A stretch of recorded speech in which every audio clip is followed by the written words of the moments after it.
बिस्मिल्लाहिर्रहमानिर्रहीम। हम स्टार्ट करते हैं। सबसे पहले पावर पॉइंट को स्टार्ट करने का तरीका हमने उस दिन भी डिस्कस किया था कि हमारे पास 3-4 तरीके होते हैं प्रोग्राम स्टार्ट करने के लिए। एक तो सबसे पहले होता है कि हम ये स्टार्ट वाले बटन पे क्लिक करें और जितने हमारे प्रोग्राम्स हो यहाँ से मैन्युअली सर्च कर लें, या यहाँ पे डायरेक्ट टाइप करके पावर पॉइंट सर्च करेंगे तो ये हमारे पास पावर पॉइंट प्रोग्राम आ गया। एक तरीका हमारे पास ये है। सेकेंडली, हमारे डेस्कटॉप पे यूजली आइकन होते हैं, हम डेस्कटॉप वाले आइकन से इसको ओपन कर सकते हैं। थर्ड, हमारे पास एक तरीका होता है कि अगर हम रन के अंदर जाके, रन मैंने बताया था कि स्टार्ट पे क्लिक करके या तो रन टाइप करके ओपन कर लें एप्लीकेशन, या स्टार्ट वाला बटन और आर प्रेस करेंगे तो रन ओपन हो जाएगा। इधर ओपन करके पावर पॉइंट की कमांड होती है POWERPNT, पावर पॉइंट। इसको स्मॉल में लिख दें, कैपिटल में लिखते हैं, ये कमांड है। इसको हम ओपन करेंगे तो डायरेक्ट पावर पॉइंट हमारे पास ओपन हो जाता है।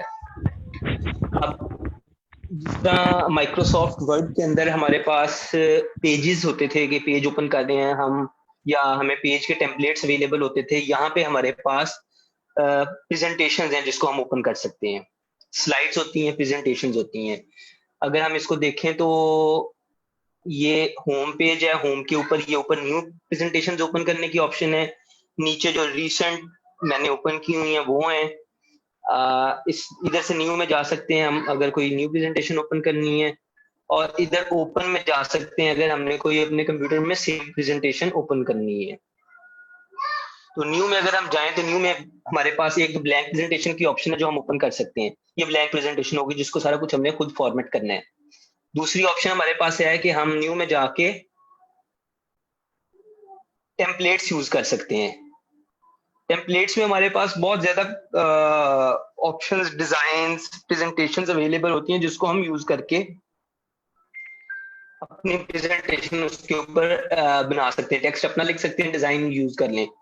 ये देखें, यहाँ पे अगर हम देखें तो हमें फॉर एग्जांपल एजुकेशन से रिलेटेड चाहिए, ये एजुकेशन वाले थीम में सर्च करेंगे तो ये काफी सारी हमें मिल जाएंगी, प्रेजेंटेशंस मिल जाएंगी। ये रिसर्च प्रेजेंटेशन एक है, ये मैं अगर ओपन करूं तो इसको फर्स्ट टाइम में डाउनलोड करना पड़ेगा। ये मैंने डाउनलोड कर ली। अब ये देखेंगे तो ये प्रिपेयर्ड डिजाइन जो है ना मुझे मिल गया है। यहाँ पे उसकी प्रेजेंटेशन के अंदर जो जो चीजें मैंने करनी है, टेक्स्ट लिखना है वो लिख सकता हूँ, पिक्चर्स ऐड कर सकता हूँ इन, और इस पूरी प्रेजेंटेशन को मैं यूज कर सकता हूँ। इसके अंदर सारा कुछ प्रिपेयर्ड होगा। इस तरह हमारे पास मतलब बहुत हर तरह के डिजाइन अवेलेबल होते हैं। तो आप इधर डायरेक्ट लिख के सर्च कर सकते हैं। ये मैंने देखा था कि वायरस के ऊपर प्रेजेंटेशन थी, आप इसको यूज कर सकते हैं। आपने कोई और यूज करनी है, जिस मतलब पर्पस के लिए भी आपको प्रेजेंटेशन चाहिए, आपको यहाँ से उसका टेम्पलेट मिल जाएगा। तो आप टेम्पलेट ओपन कर सकते हैं अगर हम कोई टेम्पलेट वाली यूज करना चाहें। जिसमें ये क्या है, इसको अगर मैं ओपन करना चाहूँ तो ये मेरे पास आ गया। ये सिर्फ टेम्पलेट है, इसमें आगे मैं अपनी प्रेजेंटेशन खुद बनाऊंगा। डिजाइन और कलर स्कीम और वो सब कुछ टेक्स्ट अवेलेबल होगा, और इसको मैं एडिट करके अपनी प्रेजेंटेशन इस पे बनाना शुरू कर दूंगा। नेक्स्ट हमारे पास आ गया, हमने ब्लैंक प्रेजेंटेशन ओपन कर ली है। ब्लैंक प्रेजेंटेशन को अब हम क्या करेंगे इसमें, ये सबसे पहले हमारे पास टाइटल स्लाइड आ रही होती है। टाइटल स्लाइड से क्या मुराद है कि यहाँ पे हम स्लाइड का टाइटल लिख सकते हैं। नई स्लाइड ऐड करनी है, ये ऊपर होम में के टैब में हम देखेंगे तो यहाँ पे न्यू स्लाइड की ऑप्शन आ रही है। न्यू स्लाइड के आगे छोटा सा एरो बना हुआ है, इस एरो को हम क्लिक करेंगे तो यहाँ पे आ गया सबसे पहले टाइटल स्लाइड, मतलब स्लाइड की टाइप्स हैं डिफरेंट।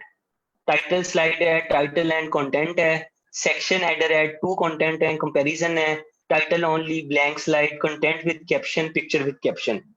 अब ये बेसिकली टाइप्स ऑफ स्लाइड क्या है कि इसमें हम, अगर मैं ये फॉर एग्जांपल टाइटल स्लाइड करता हूँ तो ये टाइटल स्लाइड मेरे पास आ गई है। नेक्स्ट मैं चाहता हूँ कि मेरे पास आ जाए टाइटल एंड कंटेंट, तो ये स्लाइड का फॉर्मेट चेंज हो गया। ये ऊपर मैं टाइटल लिख सकता हूँ उसका, और नीचे टेक्स्ट लिख सकता हूँ, इमेज लिख सकता हूँ, वीडियो ऐड कर सकता हूँ, चार्ट्स ऐड कर सकता हूँ, कोई भी चीज ऐड कर सकता हूँ। सेकंड नंबर पे मेरे पास आ गई टू कंटेंट, कि मैं चाहता हूँ यहाँ पे भी एक कोई कंटेंट आ जाए और यहाँ पे भी आ जाए, कंपैरिजन में आ जाए। इसमें ये कंपैरिजन में भी कर सकते हैं, मतलब मैं यहाँ पे अगर कंपैरिजन करता हूँ पेज 1 और फिर मैं इस साइड पे कर देता हूँ पेज 2 और यहाँ पे मैं टेक्स्ट में लिख देता हूँ दिस इज पेज 1, तो मेरे लिए कंपैरिजन क्रिएट करना बहुत इजी हो गया है। मैं इस बॉक्स के अंदर इमेज ऐड कर सकता हूँ, इस बॉक्स के अंदर इमेज ऐड कर सकता हूँ, तो ये परफेक्ट स्लाइड मिल जाएगी। जो मैंने खुद काम करना था, अलग-अलग टेक्स्ट बॉक्स डालने थे, वो खत्म हो जाएगा। इसी तरह कंपैरिजन में कर सकते हैं कंटेंट विद कैप्शन, कि मैं चाहता हूं कि यहाँ पे टेक्स्ट आए, यहाँ पे मैं कोई इमेज ऐड कर दूं। ये सेम ऑलमोस्ट है, पिक्चर विद कैप्शन भी आ सकती है और कंटेंट विद कैप्शन। यहाँ पे मैं पिक्चर भी ऐड कर सकता हूँ, चार्ट्स ऐड कर सकता हूँ, कोई भी चीज ऐड कर सकता हूँ। वो आगे हम डिस्कस करते हैं कि सारी चीजें ऐड किस तरह करनी है। अब फॉर एग्जाम्पल मैंने एक स्लाइड ली है जिसके मैंने पहले 2 सेक्शंस किया था, 2 कंटेंट स्लाइड की थी कंपैरिजन वाली। अब मैं चाहता हूँ मैं इसका लेआउट चेंज कर दूं, तो लेआउट चेंज करने के लिए मैं इधर जाऊंगा, मैं इसको दोबारा चूज कर दूंगा टाइटल एंड कंटेंट, तो ये उसको टाइटल एंड कंटेंट वाली स्लाइड में कन्वर्ट कर देगा ऑटोमेटिकली। तो मैं अगर एक स्लाइड बना रहा हूँ उसके दौरान मुझे लगता है कि नहीं, इस फॉर्मेट पे मैं सही नहीं बना सकता, इसका कंटेंट चेंज होना चाहिए, तो मैं उसको चेंज भी कर सकता हूँ। ये हो गया हमारा न्यू स्लाइड, उसके जो लेआउट है वो।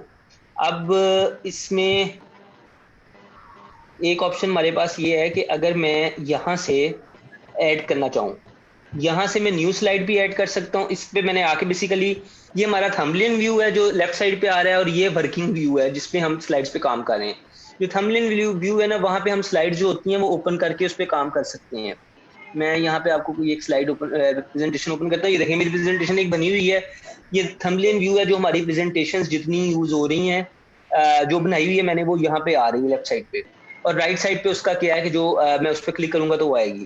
तो अगर मैं इसको ओपन करना चाहता, न्यू स्लाइड करना चाहता हूँ, तो मैं यहाँ से राइट क्लिक करके न्यू स्लाइड भी कर सकता हूँ। अगर मैं यहाँ से न्यू स्लाइड करूंगा, ये वो उसी फॉर्मेट में आएगी जिस लेआउट में पहली स्लाइड अवेलेबल होगी, दूसरी लेआउट की स्लाइड नहीं आएगी। अब अगर मैंने ये स्लाइड थी, इसके बाद थर्ड के बाद मैंने ये फोर्थ ऐड की, उसी लेआउट की है, मैं इसका लेआउट चेंज करना चाहता हूँ, मैं यहाँ से राइट क्लिक करके लेआउट चेंज भी कर देता हूँ। मैं इसको टेबल एंड कंटेंट कर देता हूँ। अब फॉर एग्जाम्पल मैंने यहाँ पे उसका टाइटल लिख दिया, मैंने यहाँ पे रैंडम टेक्स्ट लिख दिया। मैंने अब इसका फॉर्मेट, इस टाइटल को मूव करके यहाँ पे ले गया, मैं इसके टेक्स्ट को मूव करके यहाँ पे ले गया, लेकिन बाद में मैंने इसको चेंज करना है। मैं ये ऊपर रीसेट पे या इधर राइट क्लिक करके रीसेट पे क्लिक करूंगा, तो वो ऑटोमेटिकली जिस फॉर्मेट में ओरिजिनल स्लाइड का लेआउट होगा उस फॉर्मेट में वापस चला जाएगा। ये हमारा बेसिकली स्लाइड्स की टाइप्स आ गई। न्यू स्लाइड कर सकते हैं, डुप्लीकेट कर सकते हैं। डुप्लीकेट स्लाइड क्या होती है कि जो मैंने इसमें लिखा हुआ है ना टेक्स्ट भी, वो भी डुप्लीकेट हो जाएगा। मतलब सेम स्लाइड कॉपी पेस्ट हो जाएगी। इसको कॉपी करके पेस्ट भी कर सकते हैं। मैं इधर से कॉपी करता हूँ, मैं 8 स्लाइड के बाद इसको पेस्ट कर देता हूँ, यहाँ पे पेस्ट हो जाएगी। मैं इसको दूसरी प्रेजेंटेशन से भी कॉपी कर सकता हूँ। मैंने इस प्रेजेंटेशन से फॉर एग्जांपल ये वाली स्लाइड लेनी है, मैं इधर से कॉपी करता हूँ और मैं वापस आके यहाँ पे पेस्ट कर देता हूँ, तो वो यहाँ पे आ गया। जब मैं पेस्ट कर रहा हूँ, यहाँ पे ऑप्शंस आएंगे इसके कि मैं पेस्ट करना चाहता हूँ डेस्टिनेशन वाले थीम के मुताबिक या सोर्स वाले थीम के मुताबिक। जो सोर्स था मेरा, मैं अगर उसके मुताबिक करता हूँ तो जो वहां पे मेरी डिजाइनिंग टेक्स्ट वो बना हुआ था वो उसी के मुताबिक ही यहाँ पे पेस्ट होगा। अगर मैं उसको अपने इधर वाले सोर्स के मुताबिक करना चाहता हूँ, क्योंकि यहाँ पे अभी तक हमने कोई डिजाइन नहीं किया, प्लेन है, वो यहाँ पे प्लेन पेस्ट हुई है, टेक्स्ट सेम रहेगा और उसकी जो वो है डिजाइनिंग है वो आप चेंज कर सकते हैं। ये हमारा आ गया इसमें प्रेजेंटेशंस की जो स्लाइड्स हैं हमने ऐड कैसे करनी है और उसका लेआउट कैसे चेंज करना है।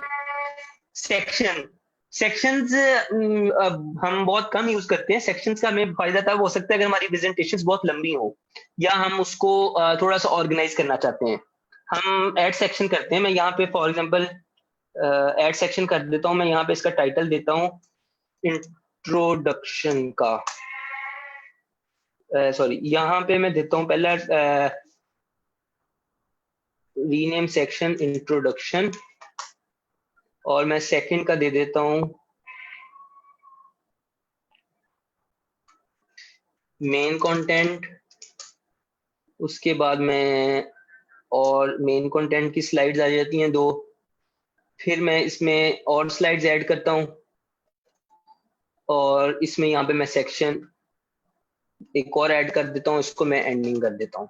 अब अगर मेरी लंबी प्रेजेंटेशन है तो मैं उसको ऑर्गेनाइज करने के लिए, ये देखिए मैंने सेक्शंस बना दिए और मैं ये इधर करूंगा तो मेरे पास ये थंबनेल व्यू में आपको नजर आना शुरू हो जाएगा कि मेरे पास 3 सेक्शंस हैं, इसके इंट्रोडक्शन है, मेन कंटेंट है और एंडिंग है, और वो इजीली मैं उसको यूज कर सकता हूँ। मेरे सेक्शन ज्यादा बने हो तो जोन सी मैंने एडिट करने में उसमें जाके एडिट कर सकता हूँ, स्लाइड्स के अंदर मुझे ढूंढना नहीं पड़ेगा। ये हमारा बेसिकली स्लाइड्स का इंट्रोडक्शन हो गया। अब इसकी शॉर्टकट कीज क्या थी, मैंने इनिशियली बताया था आपको। शॉर्टकट की में क्या होगा कि मैं यहाँ पे आपको लिख के दिखाता हूँ। सबसे पहले थी न्यू, अगर मैंने न्यू प्रेजेंटेशन ओपन करनी है तो कंट्रोल एन, जिस तरह हम वर्ड के अंदर न्यू डॉक्यूमेंट ओपन करते थे, ये ओपन करेगा new presentation. New slide add करनी है तो मैं ऐड करूंगा कंट्रोल एम। इसमें क्या होगा, न्यू स्लाइड ऐड होगी। इसमें अगली स्लाइड जो जिस फॉर्मेट में मैं काम कर रहा हूँ उसी फॉर्मेट की अगली स्लाइड ऐड हो जाएगी, और उस स्लाइड के बाद होगी जहां पे ये वाला आइकन होगा। ये 2 पे आइकन है, मैं यहाँ पे करूंगा तो ये 3 पे ऐड होगी। मैं इसको डुप्लीकेट करना चाहता हूं तो मैं करूंगा कंट्रोल डी से, तो ये स्लाइड डुप्लीकेट हो गई, यहाँ से डुप्लीकेट हो गए, अगली आ गई, टेक्स्ट भी कॉपी हो गया, हर चीज उसकी कॉपी होगी, ये डुप्लीकेट स्लाइड कर दी। तो ये थोड़ा सा शॉर्टकट कीज है स्लाइड्स के लिहाज से। नेक्स्ट हमारा जो टैब है फॉन्ट का, इसमें बहुत ज्यादा हमें डिस्कशन की जरूरत नहीं है क्योंकि ये सिमिलर है वर्ड के हिसाब से। जिस तरह वर्ड के अंदर हमने फॉर्मेटिंग की थी वो सब कुछ फॉर्मेटिंग की ऑप्शंस इसके अंदर भी अवेलेबल हैं। यहाँ पे अगर आप खुद देखें तो जो जब आप बॉक्स के अंदर टाइप कर रहे हैं तो ये हमने बॉक्स का एरिया डिफाइन किया हुआ है, इसके अंदर से टेक्स्ट बाहर नहीं जाएगा। अब मैंने फॉर एग्जाम्पल इतना कर दिया ना, मैं अब अगली लाइन टाइप करने लगा हूं तो वो ऑटोमेटिकली उसका साइज छोटा कर देगा। मैं जितनी लाइन ज्यादा टाइप करता जाऊंगा उसका साइज उतना छोटा होता जाएगा, वो उसको खुद ही उस बॉक्स के अंदर ऑटो टेक्स्ट एडजस्ट करता रहेगा। ये उसके बाद फिर हमने अगर इसको कलर देना है, यहाँ से कलर दे सकते हैं, हमने उसका साइज छोटा बड़ा करना है, इसकी फॉर्मेटिंग इटैलिक्स करना है, बोल्ड करना है, जो चीज भी करनी है हम उसमें कर सकते हैं विद सेम ऑप्शंस जो हमने वर्ड में यूज किए थे। बुलेट ऑप्शंस का भी इसी तरह है, जो हमने बुलेट्स ऐड किए हैं वो हमने यहाँ से बुलेट की फॉर्मेट चेंज कर सकते हैं, नंबरिंग कर सकते हैं, इसको हम इसको लाइन को आगे पीछे कर सकते हैं, जो उसका हमने करना है उसका लेवल ऑफ लिस्ट है वो आगे पीछे कर सकते हैं, स्पेसिंग अपनी मर्जी से कम ज्यादा कर सकते हैं अगर हम करना चाहें। तो वो ये सारे सेम वही है। एक एडिट जो हमारे पास ऑप्शन है जिसका मैं बताऊंगा आपको, वो ये टेक्स्ट डायरेक्शन है, जो वर्ड में बहुत ज्यादा यूज नहीं होती लेकिन वो हम यहाँ पे यूज करेंगे। हम टेक्स्ट को हॉरिजॉन्टल हॉरिजॉन्टल यूजुअली होते हैं, हम उसको वर्टिकल फॉर्मेट में कर सकते हैं कि हम चाहते हैं कि हमारा टेक्स्ट वर्टिकली लिखा जाए। वो हमने कोई इमेज लिखी है या उसके साथ हमने लिखी तो टेक्स्ट की जो एंगल है वो चेंज हो गया। ये इस तरह भी हो सकता है, या 90 पे भी हो सकता है और 270 पे भी हो सकता है, नीचे से भी आ सकता है। तो ये हम उसके टेक्स्ट का जो वो है फॉर्मेट को चेंज कर सकते हैं। सेकेंडली इसमें जब हम आए थे हमने सिंगल कॉलम लिख रहे थे, हमारे पास ये 2 कॉलम्स की ऑप्शन है कि हम जो चाहते हैं कि टेक्स्ट है वो 2 कॉलम्स में है। अब ये डिफरेंट है एज कम्पेयर टू जो हम ये यहाँ पे कर रहे थे, कंपैरिजन स्लाइड कर रहे थे। कंपैरिजन स्लाइड में हमारे पास 2 अलग-अलग टेक्स्ट लिखने की ऑप्शन है। जो हमने यहाँ पे कॉलम्स ऐड किए हैं तो वो सेम टेक्स्ट को 2 कॉलम्स में लिखेगा। 2 में भी लिख सकते हैं और 3 में भी लिख सकते हैं, और इवन अगर हमने और कॉलम्स ऐड करने हैं हम और कॉलम्स भी ऐड कर सकते हैं। यहां से हम इसको ये देखें अगला लाइन करेंगे तो अगली लाइन में 3 कॉलम्स में उसने टेक्स्ट को लिख दिया। ये हमारा डिपेंड करता है कि हम उसको किस तरह करेंगे, हमने अपने टेक्स्ट को किस तरह अरेंज करना है। ये अभी तक हम टेक्स्ट का ही डिस्कस कर रहे हैं। नेक्स्ट हमारे पास आ जाता है स्मार्ट आर्ट। स्मार्ट आर्ट का क्या है कि ये जो हमने वर्ड में कहा था कि हम डिफरेंट वो बना सकते हैं, साइकिल बना सकते हैं। यहाँ से हम बेसिकली न्यू ऐड कर सकते हैं, और अगर हमने पहले टेक्स्ट टाइप किया है तो उसको वो ऑटोमेटिकली स्मार्ट आर्ट में कन्वर्ट कर देगा। यहाँ पे मोर पे क्लिक करेंगे तो उसकी और ऑप्शंस आ जाएंगी, सेम वही वाली जो हमने उधर की थी। हम उसको उसमें से कोई भी ऐड करके और उसके अंदर अपना टेक्स्ट लिख सकते हैं। 1 2 3 4 5 6 7 8 9 0। ये हमारा एक वो बन गया, साइकिल बन गया। इसको हम इसका कलर चेंज कर सकते हैं, इसका डिजाइन चेंज कर सकते हैं। ये यहाँ पे हमारे पास सारी ऑप्शंस अवेलेबल हैं। उसको फॉर्मेटिंग की ये सेम ऑप्शंस हैं जो हमने वर्ड के अंदर भी की थी। इसको मैं अगर दोबारा टेक्स्ट में लिखूंगा तो ये टेक्स्ट में आ गया। अगर मैं चाहता हूँ इसको दोबारा मैं कन्वर्ट कर दूं तो मैं इसको दोबारा इधर से आके कन्वर्ट कर दूंगा। तो ये हमारा बेसिकली जो फर्स्ट एक कॉलम था वो कंप्लीट हो गया है, जिसमें हमने डिस्कस किया है कि स्लाइड्स कैसे हमने बनानी है, स्लाइड्स में ऐड कैसे करनी है, उसके अंदर टेक्स्ट की फॉर्मेटिंग कैसे करनी है, और ये स्मार्ट आर्ट को कैसे यूज करना है। उसके अलावा इसके अंदर थोड़ी सी हमें जो आसानी है वो ये है कि जो हमारे सिंबल्स और वो चीजें थी वो डायरेक्ट हमें फर्स्ट पेज पे मिल जाती हैं। हम उसमें से कोई भी एरो यूज कर सकते हैं। उसके अलावा हम यहाँ पे कुछ भी और शेप्स ऐड कर सकते हैं, कुछ भी ऐड करना चाहें हम वो ऐड कर सकते हैं। यहाँ पे हम ये टेक्स्ट बॉक्स ऐड करना चाहें हम टेक्स्ट बॉक्स ऐड कर सकते हैं। तो ये हमें होम पेज पे ही सारी ऑप्शंस मिल जाती हैं उसके स्टाइल्स और वो सब कुछ करने के लिए। तो यहाँ तक अगर किसी का कोई क्वेश्चन हो होम टैब के लिहाज से तो वो डिस्कस कर लें, अगर कोई पूछना चाह रहे कोई चीज।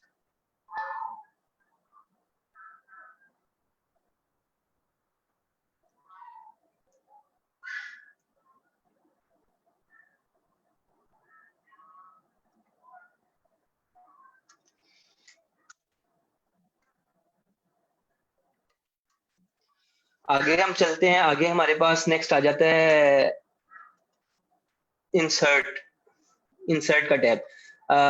इंसर्ट टैब में क्या होगा,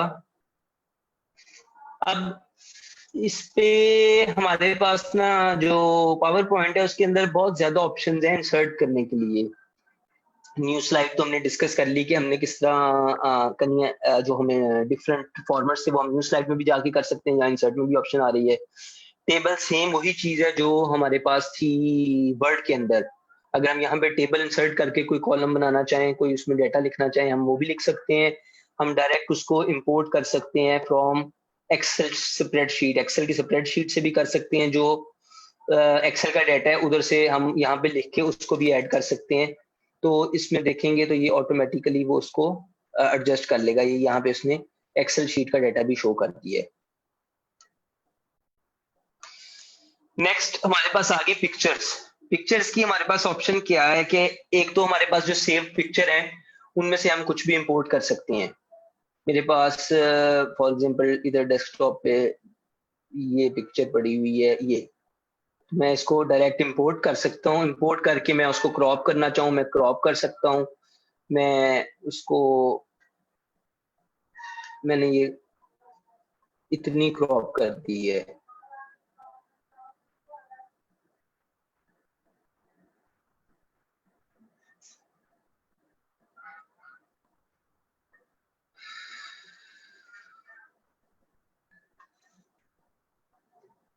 क्रॉप करने के बाद मैं इसको इधर से क्रॉप कर सकता हूँ। उसके अलावा मैं इसका डिजाइन चेंज कर सकता हूँ, इसका बॉर्डर्स ऐड कर सकता हूँ, इसके ऊपर कुछ भी कर सकता हूँ।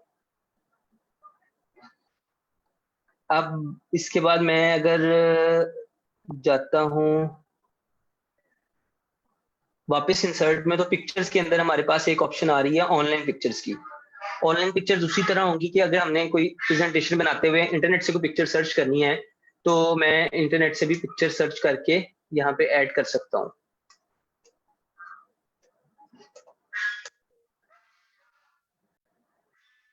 मैंने यहाँ पे ऐड कंप्यूटर लिख के सर्च किया है, उसने ऑनलाइन पिक्चर सर्च करके मुझे शो कर देंगे।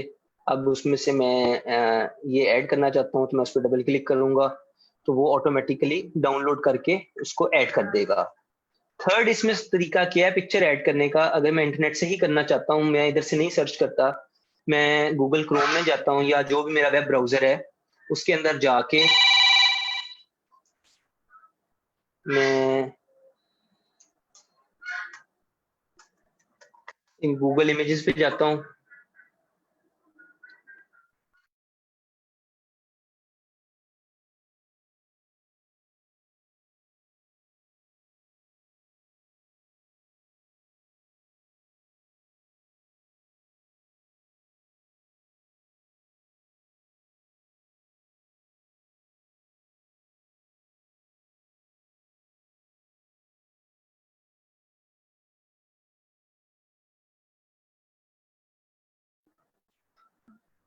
यहाँ पे मैंने कंप्यूटर की इमेज सर्च की है और ये पिक्चर मैं फॉर एग्जाम्पल इंपोर्ट करना चाहता हूँ। मैं इसको इधर से ओपन करूंगा, एक तरीका तो मेरे पास है, मैं इसको डाउनलोड करूंगा और उधर से ऐड करूँ, या इस पर राइट क्लिक करके ये मेरे पास कॉपी इमेज की ऑप्शन आ रही है, मैं यहाँ से कॉपी इमेज कर लेता हूँ। दोबारा पावर पॉइंट में मैं वापस आता हूँ, पावर पॉइंट में आके मैं यहाँ पे इसको पेस्ट कर देता हूँ तो वो ऑटोमेटिकली उसको लेके आएगा और यहाँ पे इसको पेस्ट कर देगा। ये हम कोई भी इमेज इस तरह इसको कॉपी कर सकते हैं। ये नवीद साहब का कोई क्वेश्चन है?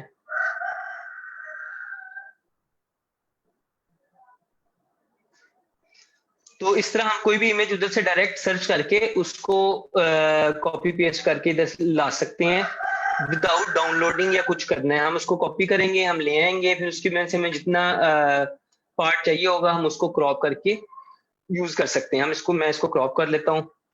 मैं चाहता हूँ कि मैं सिर्फ इसको इतना यूज करूं, तो मैंने ये क्रॉप किया तो ये यहाँ पे उसकी ऑप्शन ओपन हो जाएगी।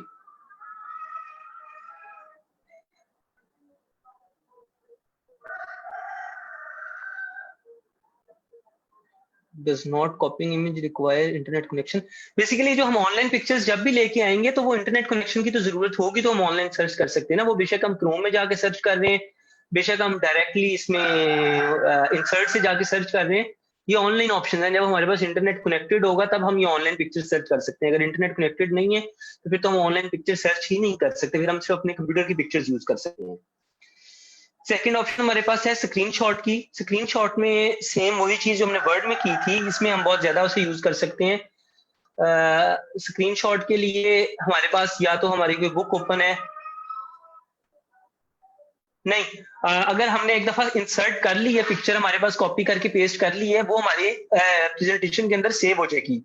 जब वो सेव हो जाएगी तो उसके बाद हम प्रेजेंटेशन शेयर भी करें जहां मर्जी, यूएसबी में कॉपी करके लेके जाएं, तो उसके बाद इंटरनेट कनेक्शन की जरूरत नहीं है जब हमने कॉपी करके उसको पेस्ट कर लिया है, क्योंकि ये हम अपने कंप्यूटर की मेमोरी में लेके आ रहे हैं उसको।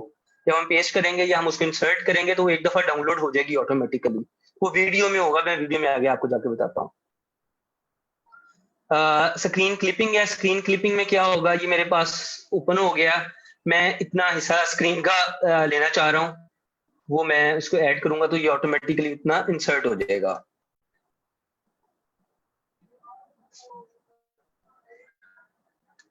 इसके बाद हम पिक्चर्स का मैं दोबारा एक दफा रिवाइज कर देता हूँ। पिक्चर्स हम डिवाइस से ऐड कर सकते हैं डायरेक्टली, जो हमारे पास सेव्ड है।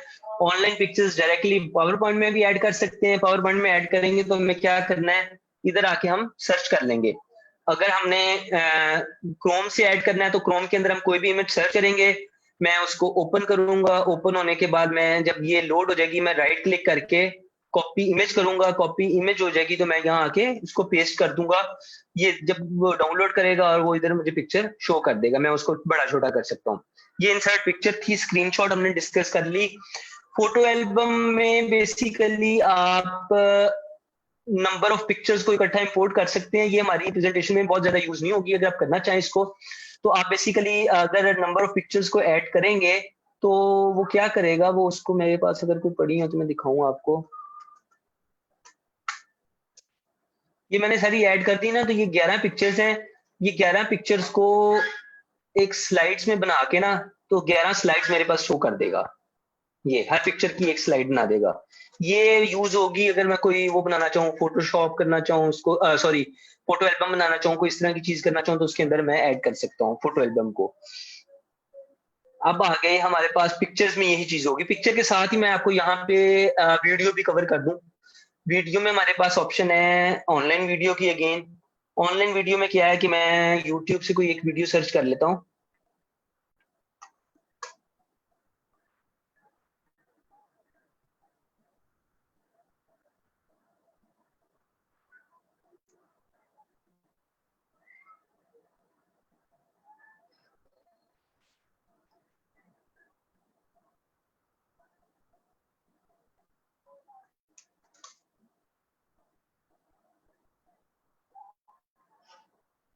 ये मेरे पास एक वीडियो है, जो मैं देखो वीडियो, मुझे ये वाली वीडियो, मैं इसको यहाँ से कॉपी लिंक एड्रेस करूंगा इसका।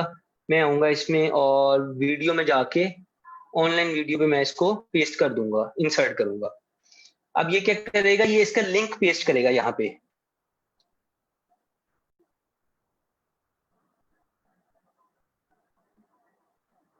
ये हो गया। लेकिन ये जो वीडियो है ये इसने उससे करनी है, इंटरनेट से कनेक्ट करके चलाएगा। ये इंटरनेट के बगैर नहीं प्ले करेगा। जब मैं यहाँ पे प्ले पे क्लिक करूंगा तो वो इंटरनेट में जाके ही इसको प्ले करेगा। अगर मैं इसको अपने कंप्यूटर में करना चाह रहा हूँ, इंटरनेट के बगैर प्ले करना चाह रहा हूँ, तो फिर मैं अपने पीसी से इसको वीडियो इधर इसमें ऐड करूंगा। अब मेरे पास अगर आप इधर कोई वीडियो हो, मैं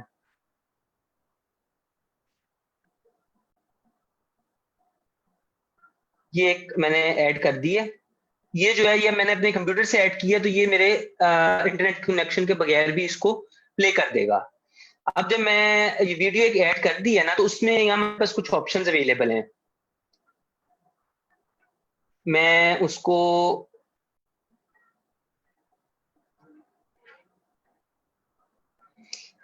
अब वो प्ले पूछ रहा है किस तरह करना है, इन क्लिक सीक्वेंस की, जब मैं उस पर क्लिक करूंगा तब वो प्ले करे उसको।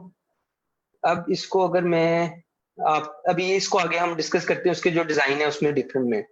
इसी तरह मैं ऑडियो को ऐड कर सकता हूँ। अगर मैं कोई ऑडियो ऐड करना चाहूँ अपने, तो उसमें भी यही होगा कि मैं अगर ऑडियो ऐड कर रहा हूँ तो, या रिकॉर्ड कर सकता हूँ उसे, मैं डायरेक्टली यहाँ पे करूंगा तो ये रिकॉर्ड होना शुरू हो जाएगी। या मैं जो भी बात करूंगा ये यहाँ पे रिकॉर्ड करेगा, रिकॉर्ड करके मैं उसको स्टॉप करूंगा तो ये ऑटोमेटिकली उसको ऐड कर देगा। ये इसने एक आइकन बना दिया, ये मेरी ऑडियो है, इसको मैं प्ले करूंगा तो जो मैं बोल रहा था वो प्ले हो जाएगा। ये भी आपके प्रेजेंटेशन के अंदर सेव्ड होगा। थर्ड पे अब हमारे पास ऑडियो वीडियो पिक्चर हमने कवर कर ली है। उसके बाद हमारे पास एक ही चीज आ जाती है, शेप्स। शेप्स हमने डिस्कस कर ली थी कि कोई भी शेप हम अपने प्रेजेंटेशन के डिजाइन में यूज कर सकते हैं। स्मार्ट आर्ट भी हमने कर लिया है कि हम प्रोसेस साइकिल, कोई चीजें इस तरह की बेसिक्स हम बना सकते हैं। तीसरी चीज हमारे पास आ जाती है चार्ट। मैं ये ब्लैंक प्रेजेंटेशन पे चला जाता हूँ, इसको मैं लेआउट कर देता हूँ टाइटल एंड कंटेंट का। अब मैं इसमें आ जाता हूँ चार्ट में। अब चार्ट क्या चीज है, चार्ट बेसिकली कोई भी मैं कंपैरिजन डेटा बनाना चाह रहा हूँ, मैं कॉलम्स बना सकता हूँ। मैं उसमें कॉलम्स का फॉर एग्जाम्पल मैं ले लेता हूँ, मैं ये वाला कॉलम बनाना चाह रहा हूँ। तो ये चार्ट ऐड हुए, इसकी ये कैटेगरी और सीरीज वाइज जो है ना उसमें ये आ गई, वैल्यूज आ गई। यहाँ पे 10 लिखता हूँ, यहाँ पे 15 लिखता हूँ, यहाँ पे 20 लिख देता हूँ।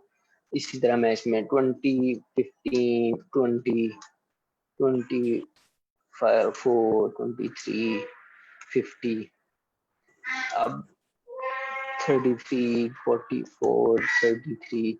अच्छा, अब ये मेरे पास चार्ट आ गया। अब मैं इसकी कैटेगरीज, अगर आप यहाँ पे देखें, ये कैटेगरी 1, 2, 3, 4 है। कैटेगरी 1, 2, 3, 4 में मैं फॉर एग्जांपल स्टूडेंट्स का नाम लिख देता हूँ। अहमद है, यहाँ पे अली है, अब्दुल्ला है।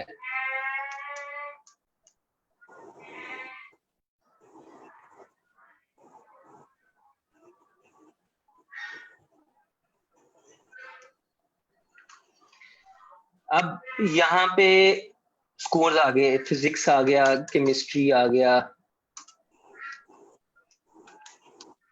बायोलॉजी आ गया। अब ये देखें आप, ये बेसिकली अहमद के स्कोर्स हैं, ब्लू कलर के फिजिक्स के हैं, केमिस्ट्री के हैं, बायोलॉजी के हैं। लेकिन अब हमने जब देखा ये वाला चार्ट तो बेसिकली इसको वो नहीं कर रहा। अब मैं इसको क्लोज कर सकता हूँ, मैं यहाँ पे ये एक्सेल शीट को क्लोज करूंगा तो ये डाटा मेरे पास आ गया। लेकिन मैं चाहता हूँ कि ये इस चार्ट का डिजाइन चेंज हो जाए, तो मैं क्या करूंगा, चेंज चार्ट टाइप में जाऊंगा। यहाँ पे मैं उसको कंपैरिजन में ले आऊंगा इस तरह। तो मैंने जब इस तरह किया तो अब अहमद के जितने फिजिक्स, केमिस्ट्री, बायोलॉजी के मार्क्स आ गए, अली के आ गए, अब्दुल्ला के आ गए। तो ये मैंने चार्ट टाइप चेंज कर ली विदाउट डेटा। अब मैं इसको लाइन फॉर्मेट में ले आता हूँ। लाइन में मेरे पास ये फॉर्मेट्स अवेलेबल हैं। मैंने लाइन के सॉरी लाइन में मैंने ये वाला यूज किया, इसको अप्लाई किया, ये अप्लाई हो गया। तो ये मैं जो भी चार्ट टाइप मुझे अपनी डेटा के हिसाब से चाहिए मैं उसको ला सकता हूँ। कॉलम ला सकता हूँ, पाई ला सकता हूँ, पाई चार्ट को यूज कर सकता हूँ। उसके बाद मैं इसको बार चार्ट में लेके आ सकता हूँ। बार में वो मेरे पास हॉरिजॉन्टल थे, वर्टिकल थे। अब मैंने हिस्टोग्राम है, हिस्टोग्राम में ले आया हूँ इसको। अब फॉर एग्जांपल मैं इसी चार्ट को इसका डिजाइन चेंज करना चाहता हूँ, तो यहाँ मेरे पास चार्ट स्टाइल्स आ गए, मैं कोई भी इसमें से डिजाइन चेंज कर सकता हूँ।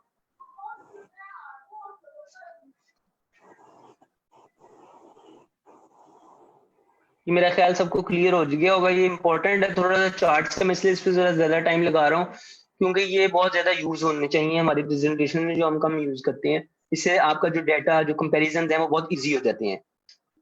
तो ये हमारा चार्ट है। अगर हमने बाद में कोई डाटा के एडिट करना है, यहाँ पे हमारे पास एडिट डाटा की ऑप्शन आ रही है, उस पर क्लिक कर दें तो ये ओपन हो जाएगा दोबारा, या इस पे डबल क्लिक कर दें तो सॉरी यहाँ पे राइट क्लिक करके एडिट डाटा करें तो वो दोबारा वो एक्सेल शीट ओपन कर देगा और उसमें आप जो डाटा है वो उसको एडिट कर सकते हैं।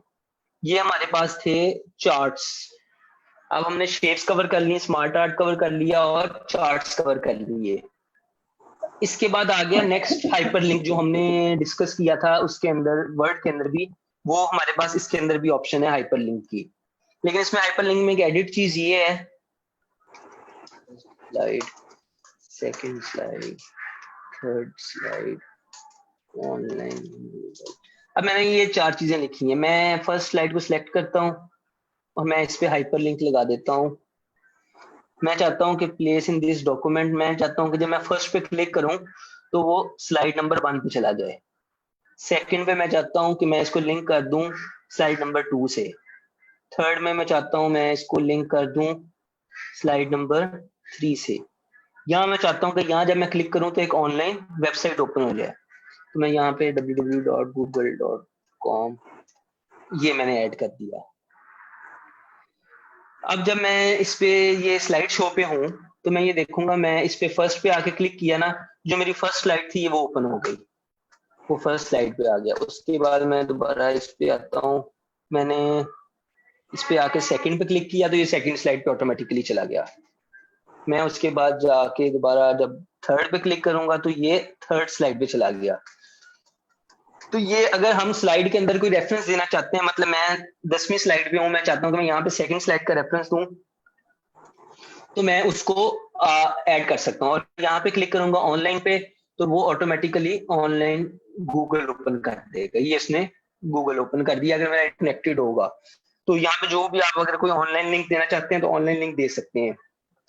अब अगर इसको मैं प्रैक्टिकल आपको यूज करके दिखाऊं तो थोड़ा सा एक और इसमें पॉइंट समझने वाला है, वो मैं आपको अपनी जो प्रिपेयर्ड प्रेजेंटेशन है ना इसमें से समझाता हूँ। फॉर एग्जाम्पल मैं यहाँ पे हूँ स्लाइड नंबर 5 पे, मैं फिर जाके स्लाइड नंबर जब जाता हूँ 14 पे, मैं चाहता हूँ कि मैं यहाँ पे भी स्लाइड नंबर 5 का रेफरेंस दूं, स्लाइड 5। अब मैं क्या करूंगा, मैं यहाँ पे इसको पहले करूंगा इंसर्ट जाके हाइपरलिंक करूंगा इसको स्लाइड नंबर 5 के साथ। अब जब मैंने प्रेजेंटेशन चल रही है मेरी, मैंने यहाँ पे क्लिक किया, ये स्लाइड 5 पे तो चला गया, मैंने 5 पे जो भी पॉइंट एक्सप्लेन करना था वो मैंने कर दिया। लेकिन अब मुझे दोबारा कंटिन्यू तो मैंने 15 से ही करना है, मैं दोबारा एक एक करके आगे तो नहीं जाऊंगा। ये 14 पे थी। तो फिर मैं क्या करूंगा, मैं स्लाइड नंबर 5 पे भी आके एक लिंक बना दूंगा यहाँ पे। फॉर एग्जाम्पल मैं यहाँ पे लिख देता हूँ, या मैं इसी वाइल का जो वर्ड है इसके साथ लिंक कर देता हूँ इसको स्लाइड नंबर 14 पे। मैंने ये स्लाइड 14 पे लिंक कर दिया। अब क्या होगा, अब मैं देखें ये जो 14 पे थे, मैंने यहाँ पे ये किया, मैंने यहाँ पे एक्सप्लेन किया, मैं स्लाइड नंबर 5 पे गया, मैंने अपना पॉइंट एक्सप्लेन कर दिया जो भी करना था। उसके बाद मैंने इस पे क्लिक करूंगा तो वापस 14 पे आ जाएगा। तो अगर आप अपनी प्रेजेंटेशन में से ही कोई रेफरेंस दे रहे हैं तो उसमें इंपॉर्टेंट ये है कि जिस स्लाइड पे वापस जाके आप रेफरेंस दे रहे हैं उस स्लाइड के ऊपर भी आप एक पॉइंट ऐड करें, ताकि आपकी प्रेजेंटेशन के जो फ्लो है वो डिस्टर्ब ना हो। क्योंकि अगर मैं नहीं ऐड करूंगा तो वो फिर मुझे 5 के बाद एक एक आगे करके दोबारा 14 पे आना पड़ेगा। तो मैं यहाँ पे, अच्छा ये स्लाइड 5 लिखने की भी जरूरत नहीं है। मैं क्या करता हूँ, मैं इसको खत्म कर देता हूँ। मैं जब प्रेजेंटेशन बना रहा था, अब फॉर एग्जांपल मैंने ये म्यूकस वाला पॉइंट है जो एक्सप्लेन करना है, मैं म्यूकस को ही हाईलाइट कर देता हूँ, मैं इसको लिंक कर देता हूँ स्लाइड 5 से। अब मैं क्या करूंगा, मैं इस पे आया, मैंने अपना पॉइंट पूरा एक्सप्लेन किया, मैंने इस पे आके क्लिक किया, जब मैंने क्लिक किया तो स्लाइड नंबर 5 पे आ गया। अब मैंने यहाँ पे अपना पॉइंट एक्सप्लेन किया, मैं उसके बाद दोबारा स्लाइड नंबर 14 पे वापस चला गया। तो हम अपनी प्रेजेंटेशन को इंटरलिंक कर सकते हैं इस प्रोसेस से, और उसमें हमें बार बार आगे पीछे करने की जरूरत नहीं है, इससे आगे हम आगे रेगुलर कंटिन्यू कर सकते हैं। तो ये हाइपरलिंक हम यूज करते हैं, इसमें मतलब मैक्सिमम इसका जो यूटिलाइजेशन है वो यूटिलाइजेशन है कि हम अपनी प्रेजेंटेशन के रेफरेंस देने के लिए इसको यूज करें। सेम ये एक्शन बटन है, एक्शन बटन में भी हम हाइपरलिंक इसको जो करेंगे वो अपनी स्लाइड के साथ कर सकते हैं। Next slide, previous slide, slide number दे सकते हैं कि हमने इस स्लाइड नंबर 10 के साथ करनी है। या इसमें एक ऑप्शन हो सकती है रन प्रोग्राम, मतलब मैं फॉर एग्जांपल आपको यहाँ पे एक्सप्लेन कर रहा हूँ वर्ड के बारे में। मैं स्लाइड पे आपको करता हूँ जी कि माइक्रोसॉफ्ट वर्ड में क्या होता है, वर्ड, और यहाँ मैं कर रहा हूँ माइक्रोसॉफ्ट एक्सेल। अब मैं प्रेजेंटेशन के दरमियान में ही इसमें वर्ड और एक्सेल को ओपन करना चाहता हूँ। तो मैं क्या करूंगा, मैं एक्शन में जाऊंगा, मैं इसको लिंक कर दूंगा hyperlink to, sorry, run program. Program कौन सा रन करना है, मैं यहाँ पे जाके वर्ड सिलेक्ट कर दिया, ओके कर दिया। अब मैं एक्सेल में आता हूँ, एक्सेल में मैंने एक्शन सिलेक्ट किया, रन प्रोग्राम, और इसको सॉरी मैंने ब्राउज करके डेस्कटॉप पे गया, जो भी प्रोग्राम मैंने चलाना है मैंने उसको एक्सेल को सिलेक्ट कर दिया, ओके कर दिया। अब जब प्रेजेंटेशन के दौरान मैं स्लाइड पे पहुंचा, मैंने इस पे क्लिक किया तो उसने ऑटोमेटिकली वर्ड ओपन कर देगा। थोड़ा सा टाइम लगेगा क्योंकि कंप्यूटर थोड़ा स्लो हुआ है।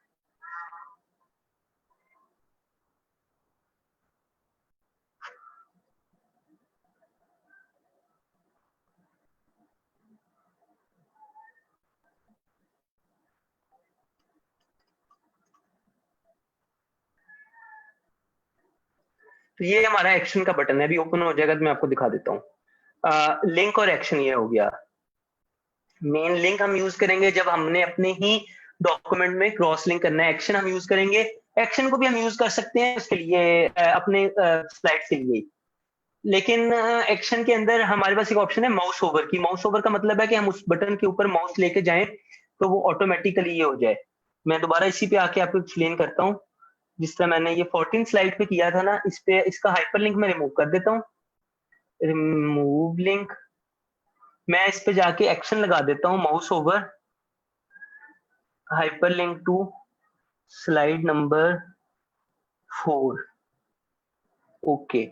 अब मैं जब इसकी प्रेजेंटेशन चल रही है मेरी, तो मैं ये देखें, अब मैं इस बटन के ऊपर आके क्लिक नहीं कर रहा, मेरा जैसे ही माउस यहाँ पे आया ऑटोमेटिकली उस स्लाइड नंबर 4 पे चला गया। तो 4 पे मैंने ये लगाया हुआ है, इस पे एक्शन लगा दिया है माउस ओवर का हाइपरलिंक टू स्लाइड 14। तो जब मैं ये देखें इस पे प्रेजेंटेशन मोड में आया हूं, तो मैंने ये देखिए इसके ऊपर जैसे ही मेरा माउस का बटन आएगा ऑटोमेटिकली वो 14 पे चला गया, क्लिक करने की जरूरत नहीं है, इस पे आया वो 4 पे चला गया। तो ये आप यूज कर सकते हैं अगर आपने विदाउट क्लिक जाना है। तो ये दो फंक्शन हैं जिसको हम इंटरलिंक करने के लिए यूज कर सकते हैं अपनी स्लाइड में। इंटरलिंक करेंगे तो हम अपनी स्लाइड के रेफरेंसेस इजी दे सकते हैं, हमें बार बार आगे पीछे स्लाइड्स करने की जरूरत नहीं है। तो ये इंसर्ट टैब में मेनली हमने ये चीजें डिस्कस कर ली जो इंपॉर्टेंट थी इसकी। यहाँ पे अगर किसी का कोई क्वेश्चन, कोई चीज नहीं अभी तक समझ आई तो वो डिस्कस कर सकता है।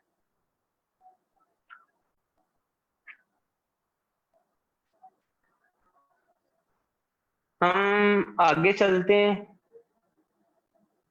नेक्स्ट हमारे पास है डिजाइन। अच्छा, डिजाइन के अंदर क्या है? डिजाइन के अंदर बेसिकली आपने प्लेन प्रेजेंटेशन बनाई थी, प्लेन फॉर्मेट में। जब आपकी प्रेजेंटेशन तैयार हो गई, उसको हम जब उसकी कोई भी डिजाइन ऐड करना चाहते हैं तो वो हम उसमें ऐड कर सकते हैं। ये हमारे पास सारे डिजाइन इधर आ रहे हैं। अब ये देखिए, हमने ब्लैंक प्रेजेंटेशन बनाई हुई, हमने कोई चीज ऐड नहीं की हुई। तो मैं इधर ओपन करूंगा तो ये हमारे पास सारे डिजाइन ओपन हो गए। मैं इसको ये वाला सिलेक्ट करना चाहता हूँ। अब नोट करें, इसके पीछे प्रीव्यू भी दिखा दिया, लेकिन जब मैं इस पर क्लिक करूंगा तो ऑटोमेटिकली उसने सारी स्लाइड्स फर्स्ट से लेके एंड तक जो है ना, सारी इस पे कर दी है, कन्वर्ट कर दी है। ये एक स्लाइड हमारी दूसरे डिजाइन की थी तो वो उसने नहीं कन्वर्ट की। अब क्या होगा कि अब मैं चाहता हूं कि मैं इस स्लाइड का फॉर्मेट और कर दूं, इस स्लाइड को मैं चाहता हूं ये वाला फॉर्मेट कर दूं, बाकी स्लाइड्स का वही रहता हूं। अगर मैं इस पर डायरेक्ट क्लिक कर दूंगा तो वो सब पे कर देगा। अगर मैं डायरेक्ट क्लिक नहीं करता, मैं इस पर राइट क्लिक करके अप्लाई टू सिलेक्टेड स्लाइड, तो ये सिर्फ इस स्लाइड का फॉर्मेट चेंज करेगा, बाकी उनका डिजाइन वही रहेगा। अगर मैं इस पे करके कर देता हूं अप्लाई टू ऑल स्लाइड्स, तो वो नीचे ऊपर से एंड तक जो है हर स्लाइड का फॉर्मेट सेम कर देगा। मैं ये वाला फॉर्मेट करना चाहता हूं, मैंने ये वाला फॉर्मेट किया, अब उसने सारी स्लाइड्स का फॉर्मेट वो कर दिया। तो अब इस फॉर्मेट के अंदर ये पहले हमने थीम चूज किया है डिजाइन का, इसके बाद इसमें वेरिएंट्स हैं। वेरिएंट्स क्या है कि अब ये मैंने डिजाइन तो चूज कर लिया, मैं चाहता हूँ ग्रीन नहीं ब्लू कलर हो, यहाँ पे ब्लू कलर आ जाएगा। ये इसका पिंक सा कलर है, ये थोड़ा सा उसका बैकग्राउंड डार्क के साथ है। इसमें वेरिएंट्स कलर्स प्रिपेयर्ड भी हैं, और अगर मैं उसको फर्दर चेंज करना चाहता हूँ तो ये मेरे पास और ऑप्शंस अवेलेबल हैं जो हम कोई भी इसमें से चेंज कर सकते हैं। तो ये हमारे पास डिजाइन है। इसमें अगर तो मैं प्रिपेयर्ड डिजाइन नहीं यूज करना चाहता, मैं फॉर्मेट बैकग्राउंड में आऊंगा, मैं वहां पे अगेन कुछ भी कर सकता हूँ। मैं इसमें डिजाइन अपना ऐड करता चाहता हूँ, ग्रेडियंट कलर ऐड कर देता हूँ, तो वो ग्रेडियंट कलर ऐड करना शुरू कर देगा।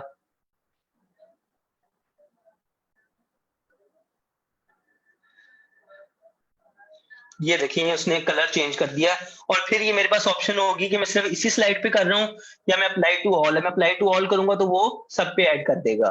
फिर मैं अगर इसका टेक्स्ट का कलर चेंज करना चाहता हूँ, मैं टेक्स्ट का कलर चेंज कर दूंगा, तो वो मेरे पास ऑप्शंस अवेलेबल है। अगर मैं मैनुअली करना चाहता हूँ और अगर मैं इधर से कोई ऐड करना चाहता हूँ तो मैं उस पर क्लिक करूंगा, वो ऑटोमेटिकली डिजाइन सारे ऐड हो जाएंगे। यहाँ पे हमारे पास बहुत सारे डिजाइन अवेलेबल हैं।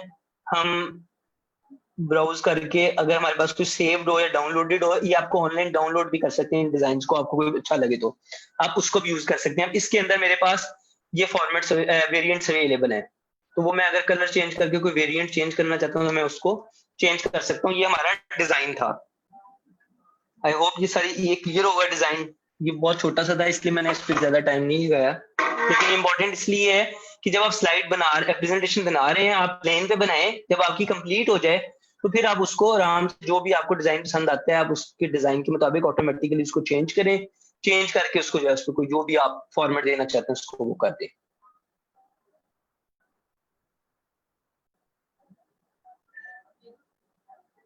अगर ये डिजाइन हमारे पास थीम्स अवेलेबल हैं, इसमें से हमने जो भी चूज करना है, मैंने प्रेजेंटेशन बना ली है, ये प्लेन में बनाई है, देखें इसमें कोई डिजाइन नहीं है अभी तक, मैंने प्लेन में पूरी प्रेजेंटेशन बना ली है। मैं चाहता हूं अब ये जो है ना, इसमें मैं डिजाइन ऐड कर दूं। मैं आऊंगा इधर से डिजाइन में, मैं ये सारे डिजाइन मेरे पास अवेलेबल है, मुझे ये वाला पसंद आता है, मैं इस पे क्लिक करता हूँ तो वो ऑटोमेटिकली पूरी स्लाइड डिजाइन जो प्रेजेंटेशन है उसका फॉर्मेट उस स्लाइड के मुताबिक कर देगा। मैं इसमें कहता हूँ इसके अंदर ये डिफरेंट आगे वेरिएंट्स अवेलेबल हैं।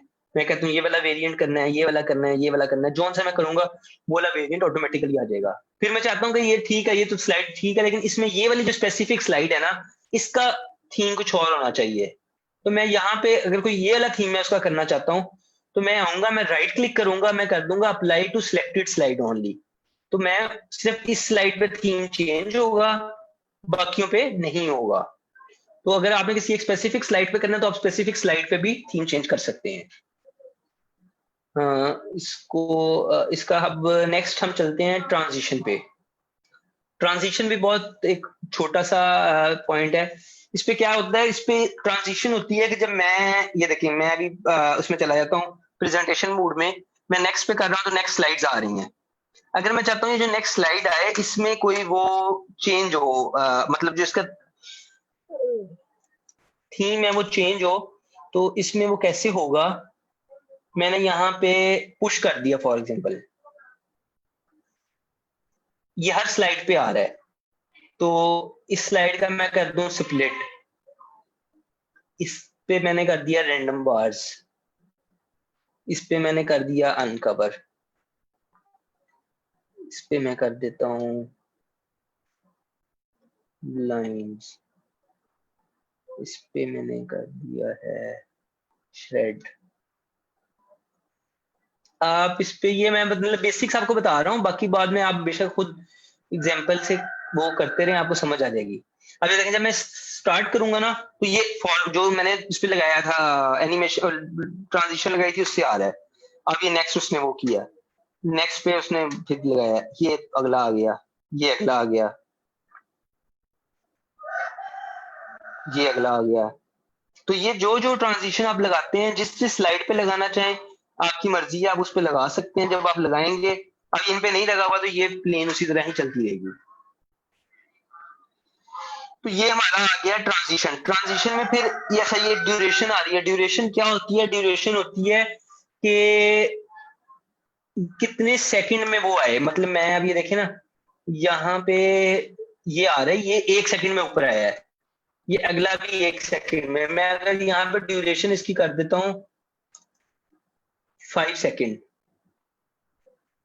तो आप इधर आके अगर देखेंगे तो जब ये होगा तो ये बहुत स्लो स्लो हो रहा है। ये 5 सेकंड्स के अंदर वो पूरा जो उसका वो है वो इफेक्ट कंप्लीट होता है। अब इसमें और ऑप्शन ये होती हैं कि जिस तरह ये वर्टिकल आ रहा था, मैं इसमें कर देता हूँ कि ये फ्रॉम राइट आए, तो वो राइट साइड से आएगा। अच्छा, मैं चाहता हूँ कि मैं बारी बारी यार सारों पे नहीं लगाना है, सिर्फ ये एक वाला जो मेरा ट्रांजिशन है ये सब पे लगे। मैं इस पे अप्लाई टू ऑल कर देता हूँ। नहीं सॉरी, ये अप्लाई टू ऑल जो होगा ना वो टाइमिंग का ही होगा, वो उसका ट्रांजिशन का नहीं होगा।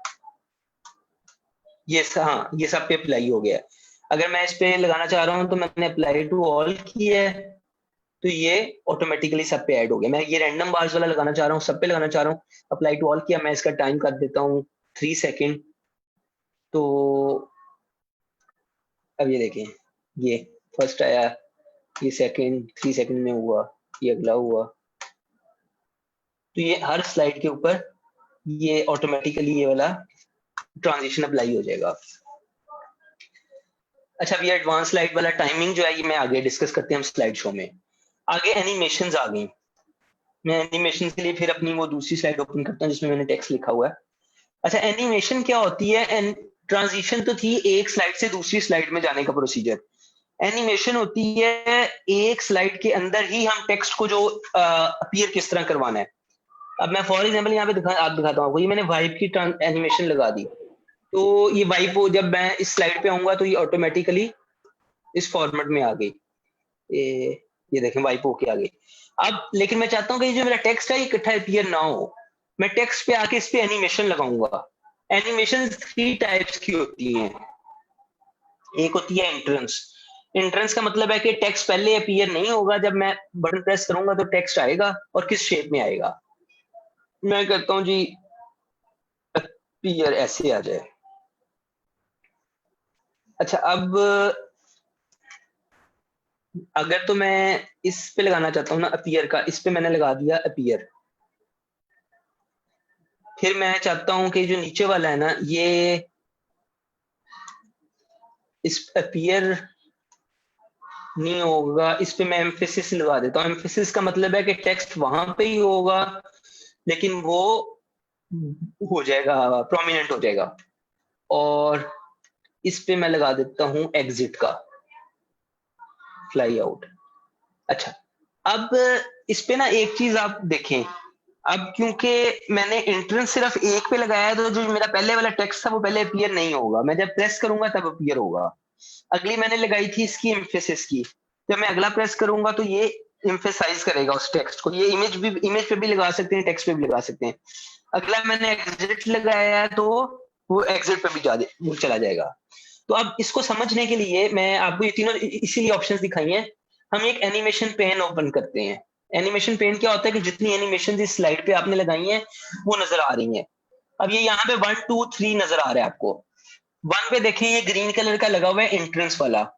अगर हम सिर्फ 1 पे एंट्रेंस लगाएंगे तो बाकी टेक्स्ट जो है वो पहले से प्रेजेंट होगा, वो इंटर नहीं होगा। लेकिन मैं पहले तो अच्छा इसको मैं सारा सिलेक्ट करके ना डिलीट कर देता हूँ। ये भी डिलीट कर दिया। इसको मैं इधर से सिलेक्ट करता हूँ, सारा सिलेक्ट किया और मैंने पिछली सारी स्लिप डिलीट कर दी। अब मैं पहले चाहता हूँ कि सारा टेक्स्ट जो है ना अपीयर हो। मैंने इस सबको सिलेक्ट किया, मैं इस पे कर देता हूँ फ्लोट इन, तो वो लग गया इसका फ्लोट इन। ये पूरा टेक्स्ट अपीयर होगा। मैं चाहता हूँ कि नहीं, ये सारा इकट्ठा अपीयर ना हो, पहले ये ऊपर वाला कॉलम अपीयर हो, इसको फ्लोट इन किया, फिर सेकंड वाला अपीयर हो, ये सेकंड फ्लोट इन हुआ। अब ये देखें, इसने 1 इस पे लगा दिया, 2 इस पे लगा दिया। अब तीसरे नंबर पे मैं चाहता हूं कि यहाँ पे अपीयर ना हो, ये अपीयर भी हो, उसके बाद यहाँ पे ये डार्कन हो जाए।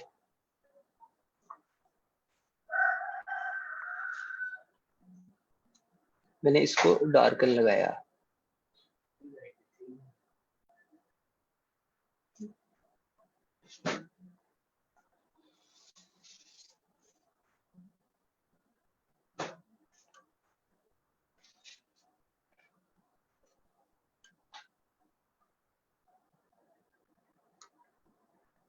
ये एंट्रेंस का इस पे लगा, अपीयर हुआ यहाँ पे,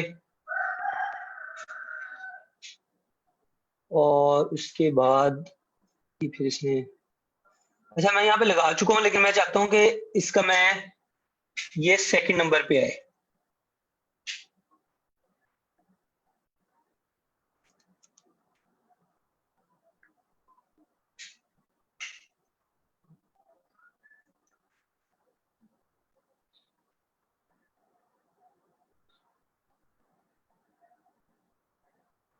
अब आप इसको अगर देखेंगे तो पहले टेक्स्ट नहीं है, मैंने एक बटन प्रेस किया, ये फर्स्ट आ गया, और ये सेकंड प्रेस किया, सेकंड आ गया। ये अपीयर का मैंने लगा दिया। अगर मैं चाहता हूं कि ये वाली 2 लाइंस पे एग्जिट का लगाना है, तो मैं इन 2 लाइंस पे आके ये पिछला इफेक्ट खत्म होगा और इस पे मैं फ्लाई आउट एग्जिट का लगा देता हूँ। तो आप ये देखें, अगर मैं इसको प्रेजेंटेशन दिखाऊं तो ये फर्स्ट 2 पे क्योंकि अपीयर का नहीं लगा हुआ, तो ये पहले से प्रेजेंट है। ये फर्स्ट अपीयर हुआ और वो ऑटोमेटिकली एग्जिट हो गया। तो ये एनिमेशंस को थोड़ा सा प्रैक्टिस आप करेंगे तो आपको इसकी समझ आएगी। और ये उसके अलावा वो प्रैक्टिस के साथ साथ इसको आप परफेक्ट करेंगे, और इसमें डिफरेंट आप ऑप्शंस अपनी प्रेजेंटेशन के कंटेंट के लिहाज से कर सकते हैं। जिस तरह मैं आपको अगर एग्जांपल दूं कि मैंने मेरी प्रेजेंटेशन पे कहीं दो, ये चीज है, मैं इस पे एनिमेशन लगा देता हूँ। मैं चाहता हूँ कि ये पहले अपीयर ना हो, पहले ये मेरा सिर्फ टेक्स्ट हो। मैंने ये टेक्स्ट पे चीज एक्सप्लेन कर दी, जो भी मैंने एक्सप्लेन करनी थी, मैंने फिर ये बटन प्रेस किया तो ये नीचे इमेज अपीयर हो गया, और ये इसके बाद नेक्स्ट स्लाइड आ गई। तो ये आप एनिमेशंस यूज करके अपनी प्रेजेंटेशन को इंटरेस्टिंग बना सकते हैं। और जो एनिमेशन पेन होता है, ये आपको बेसिकली पूरा शो कर रहा होता है कि आपकी प्रेजेंटेशन में क्या क्या, कौन कौन सी एनिमेशन लगी हुई है किस स्लाइड पे। अभी स्लाइड पे कोई नहीं है तो यहाँ पे एम्प्टी है।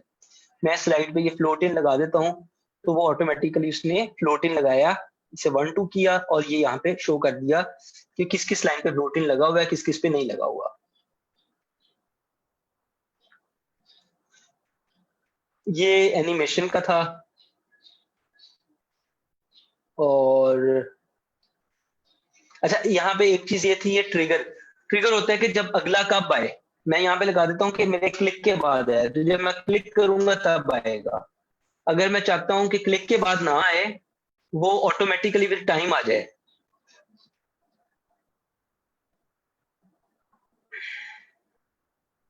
ड्यूरेशन उसने कर दी है 0.5 सेकेंड, डिले कर दी है 0.5। अच्छा ये सॉरी नीचे सिलेक्ट सारा करना है।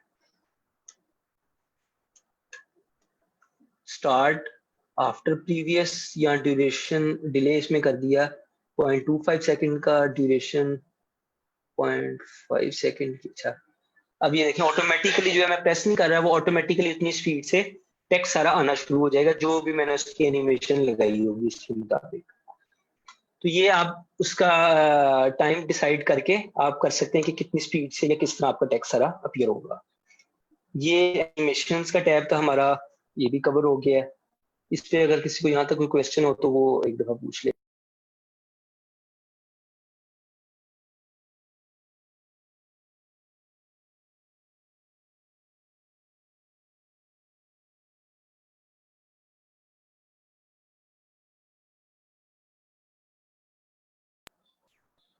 नेक्स्ट हम आ गए स्लाइड शो पे।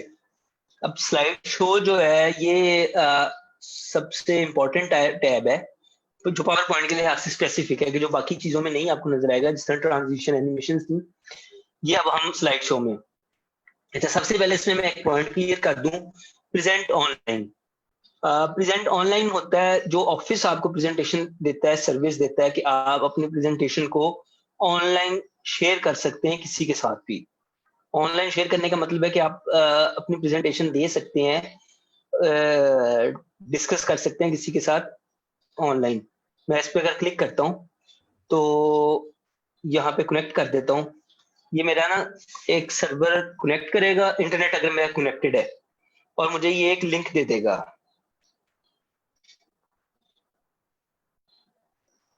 मैं आपके साथ ये लिंक शेयर करता हूँ। जब मुझे ये लिंक देता है तो आप उसको अगर अपने उसमें ओपन करेंगे तो वो ऑटोमेटिकली आप उस प्रेजेंटेशन को देख सकते हैं। तो वो क्या होगा कि आप उसको डाउनलोड भी कर सकते हैं, आप उसको देख भी सकते हैं। और मैं आगे बताऊंगा कि प्रेजेंटेशन को मैं जैसे मतलब किस तरह से प्रेजेंट करूंगा और वो आपके पास आ रही होगी।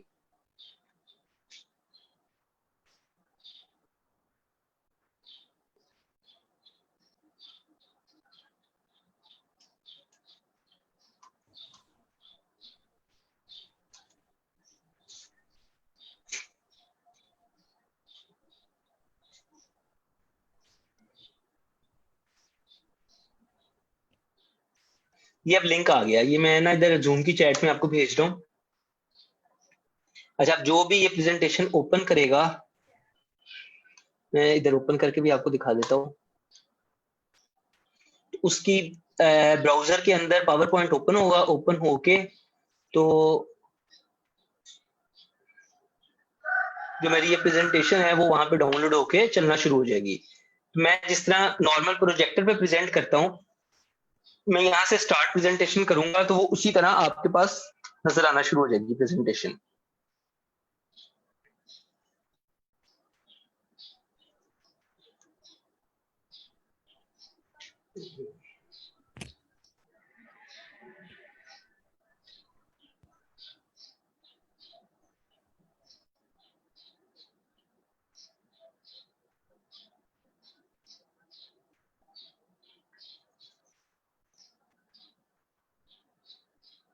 यहाँ पे अभी इस तरह आपको ओपन होगी, मैं जिस तरह आगे जा रहा हूँ नजर आएगा आपको। डाउनलोड करने की ऑप्शन होगी और प्रेजेंटर फॉलो करना, और ये सारी चीजें जो है ना मैं इधर से प्रेजेंटेशन दे रहा हूँ और उस तरह आपको शो हो रहा है। तो ये ऑनलाइन प्रेजेंटेशन किसी के साथ शेयर करने की ऑप्शन है, अगर आप कोई चीज डिस्कस करना चाहते हैं या करना चाहते हैं। मैं यहाँ पे एंड कर देता हूँ प्रेजेंटेशन को।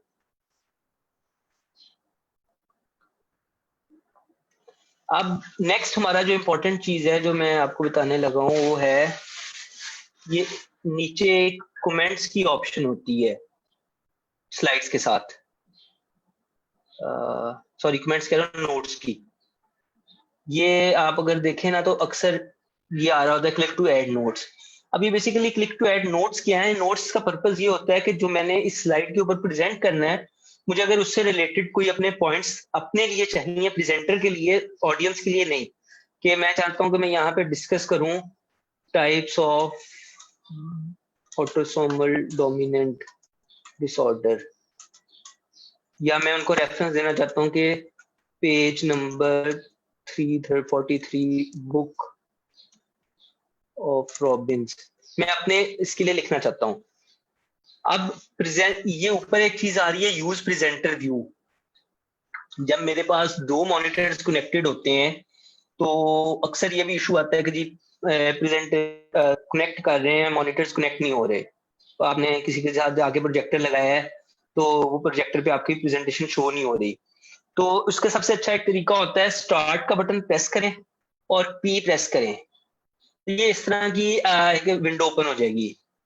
ये आ रहा है कि प्रोजेक्ट, अब आ रहा है मेरा पीसी स्क्रीन ओनली, तो मेरा पीसी स्क्रीन सिलेक्ट हुआ है, मैं जितने मर्जी मॉनिटर की केबल्स कनेक्ट करता जाऊं, मॉनिटर्स की केबल पे शो नहीं होगा, ना प्रोजेक्टर पे शो होगा ना किसी एलसीडी पे शो होगा मेरी जो डेस्कटॉप है। मैं कर देता हूँ डुप्लीकेट, तो डुप्लीकेट में क्या होगा कि जो मेरे प्रोजेक्ट स्क्रीन पे शो हो रहा है एग्जैक्ट यही प्रोजेक्टर पे शो हो रहा है। मैं कर देता हूँ एक्सटेंड, एक्सटेंड में क्या होगा कि एक मतलब यहाँ पे तो मेरा ये शो हो रहा है और उसके ऊपर वो सिर्फ चीजें शो होंगी जो मैं खुद शो करना चाहूंगा, मतलब मेरी प्रेजेंटेशन उस पर शो होगी लेकिन मेरी स्क्रीन के ऊपर शो नहीं होगी। जब हम एक्सटेंड करेंगे ना, एक्सटेंड के ऊपर यहाँ पे मेरा जब मैं उसे प्रेजेंटेशन दूंगा तो आपको मैं दिखाता हूँ, वो इस तरह की नजर आएगी, इस तरह की प्रेजेंटेशन नजर आएगी। इस तरह की नजर आने का मतलब है, ये देखें अब ये मुझे नजर आ रहा है, जो नेक्स्ट पर्सन बैठा होगा ना, जो प्रोजेक्टर लगा होगा या एलसीडी लगी होगी, उसको इस तरह स्क्रीन नजर आ रही है, उसको ये चीज नजर नहीं आ रही। तो मैं इसको, ये मैं by the way alter F5 कर रहा हूँ उसके लिए, ताकि सिर्फ देखने के लिए। उसके बाद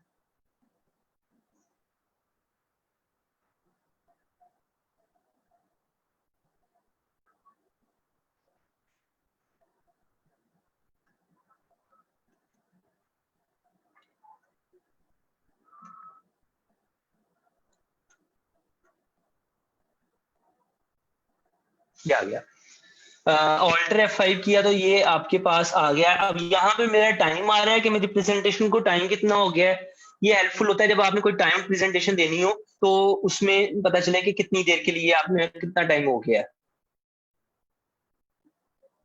प्रोजेक्टर व्यू के लिए आपने ऑल्टर प्लस F5 प्रेस करना है प्रोजेक्टर व्यू के लिए। तो ये अब मेरा टाइम आ रहा है। अच्छा, यहाँ पे लिखा है नो नोट्स, क्योंकि स्लाइड के ऊपर मैंने कोई नोट्स टाइप नहीं किए हुए, और यहाँ पे शो हो रहा है कि मेरी इसके बाद नेक्स्ट स्लाइड कौन सी आ रही है। मैं इसको नेक्स्ट नेक्स्ट करता जा रहा हूँ। नीचे यहाँ पे मेरे पास टोटल नंबर ऑफ स्लाइड्स भी आ रही हैं। यहाँ पे मेरे पास ऑप्शन है, अगर मैं इसको पॉइंटर में जाना चाहता हूँ, मैं यहाँ से पॉइंटर चूज कर लेता हूँ। मैं लेजर, ये पॉइंटर चूज कर लिया है मैंने, पेन चूज कर लिया लिखने के लिए, मैंने हाईलाइटर चूज कर लिया है। हाईलाइटर में क्या होगा कि मैं कोई चीज हाईलाइट कर सकता हूँ। तो अब ये इस तरह चलता रहेगा कि नीचे आ गया। अब मैं आपको स्लाइड पे लेके जाता हूँ जिसपे हमने नोट्स टाइप किए थे।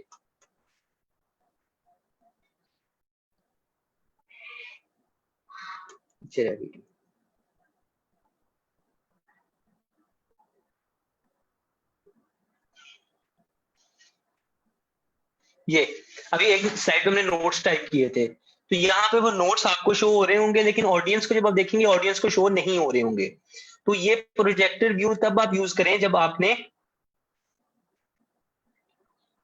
वो करना है, आप कहीं प्रोजेक्टर या सेकंड स्क्रीन के साथ प्रेजेंटेशन दे रहे हैं। लेकिन अगर आप ये कि टीम्स ऐप पर बेसिकली जब आप स्क्रीन शेयर कर देंगे तो आपकी स्क्रीन पे जो भी नजर आ रहा है नेक्स्ट बंदे को वही नजर आएगा। जिस तरह मैंने अब स्क्रीन शेयर की हुई है आप लोगों के साथ, तो बेशक मुझे जो है नजर प्रोजेक्टर व्यू ही आ रहा है, लेकिन वो आपको भी नजर आएगा क्योंकि आप मेरी स्क्रीन देख रहे हैं, आप स्लाइड शो नहीं देख रहे। स्लाइड शो तब होगा जब आपने सेकंड स्क्रीन या सेकंड एलसीडी या सेकंड प्रेजेंटर जो प्रोजेक्टर है वो कनेक्ट किया हुआ है। जब आप स्क्रीन शेयर कर लेंगे तब वो चीज नहीं होगी। अब ये आ गया प्रोजेक्टर व्यू। तो प्रोजेक्टर व्यू क्लियर हो गया। प्रेजेंटर व्यू के, जब प्रेजेंटर व्यू हम तब यूज करते हैं और उसमें हमने कमेंट्स का क्या फायदा है। यूजुअली जब अपनी प्रेजेंटेशन बनाएं, आपने कहीं कॉलेज में देनी है, स्कूल में देनी है या स्टूडेंट्स को देनी है, तो अपने नोट्स टाइप करने हैं, उस नोट्स को आप यूज कर सकते हैं प्रोजेक्टर व्यू में जाके। उसके लिए हमने क्या करना था, हमने सबसे पहले यहाँ पे एक्सटेंड स्क्रीन करनी है, हमने डुप्लीकेट नहीं करनी है। 90% डुप्लीकेट स्क्रीन के साथ कर रहे होते हैं तो वो स्क्रीन शेयर ही होती है। डुप्लीकेट का मतलब होता है जिस तरह अब मैंने स्क्रीन शेयर की हुई है, डुप्लीकेट हमने नहीं करनी, हमने एक्सटेंड करनी है। एक्सटेंड में आपका जो लैपटॉप से आप चीज अलाउ करेंगे सिर्फ वही उस स्क्रीन पे शो होगी। और सेकंड फिर हम इसको जब प्रेजेंटर व्यू में जाएंगे तो ये ऐसा जो मैंने ऑल्टर F5 दबाया है ना, ये सिर्फ तब है अगर मेरा सेकंड मॉनिटर कनेक्ट नहीं हुआ। अगर मैं अपने लैपटॉप के साथ प्रोजेक्टर या एलसीडी कनेक्ट कर लेता हूँ तो फिर जब मैं इसको वो करूंगा, ये सेकंड स्क्रीन सॉरी एक्सटेंड करूंगा, फिर ऑटोमेटिकली मैं इधर से प्रोजेक्टर ऑन करूंगा तो ऑटोमेटिकली मेरा जाएगा ही प्रेजेंटर व्यू में। अच्छा, अब आ गया नेक्स्ट ऑप्शन इंपॉर्टेंट जो है रिकॉर्ड स्लाइड शो। ये क्या चीज है रिकॉर्ड स्लाइड शो? ये है कि अगर मैं अपनी प्रेजेंटेशन को रिकॉर्ड करना चाहता हूं, पहले से लेक्चर रिकॉर्ड करना चाहता हूं, मैं यहां से रिकॉर्ड स्लाइड शो स्टार्ट करता हूं, रिकॉर्ड फ्रॉम बिगनिंग। अब मैंने स्लाइड एनिमेशन टाइमिंग भी करनी है, मैंने नरेशंस भी करनी है, इंक भी करनी है, लेजर पॉइंटर भी करना है। अब मैं यहाँ पे मेरे पास पूरा वो आ रहा है, ये नीचे मेरे पास लेजर पॉइंटर और पेन आ रहा है। मैं भी इधर से पेन सिलेक्ट कर लेता हूँ, मैं अपना बोलना जो मैं बोल रहा हूँ, ये देखो ऊपर टाइम चल रहा है, ये रिकॉर्ड हो रहा है। मैंने फर्स्ट स्लाइड पे 16 सेकंड लगा दिए हैं। अब मैं नेक्स्ट स्लाइड पे जा रहा हूँ। ये हमारे जी लर्निंग ऑब्जेक्टिव्स हैं। मैं पेन से इसको हाईलाइट भी कर रहा हूँ कि enlist genetic disorders caused by receptor proteins, discuss genetic and pathogenesis, discuss genetic and pathogenesis of cystic fibrosis, familial hypercholesterolemia। Next, अब वो नेक्स्ट पे चला गया। Genetic disorders, genetic disorders caused by receptor proteins, उसमें दो आएंगे जी, फेमिलियल हाइपरकोलेस्टेरोलेमिया और cystic fibrosis. अब नेक्स्ट, फेमिलियल हाइपरकोलेस्टेरोलेमिया क्या होता है, ये अब मैंने चूज रिकॉर्ड कर ली स्लाइड्स, और मैं यहाँ पे इसको नेक्स्ट कर देता हूँ और मैं चाहता हूँ कि मैं बस करूँ इसको। मैं एस्केप करके इधर से मैं पॉज करता हूँ, सॉरी इधर से मैं एंड कर देता हूँ इसको, रिकॉर्डिंग को। अब ये देखें, अब मेरी जो मैं इसको प्ले करता हूँ,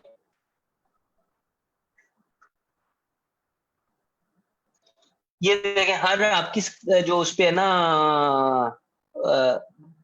स्लाइड के ऊपर ये एक आ गया है, स्पीकर का बटन बना आ गया है। इसका मतलब है स्लाइड के ऊपर मेरी जो आवाज है वो रिकॉर्ड हुई है। मैं इसको सुनना चाहता हूँ तो यहाँ पे ये प्ले होगी, आपको शायद आवाज नहीं आएगी इसकी, यहाँ पे इधर आवाज नहीं आएगी आपको, लेकिन ये प्ले हो रही है।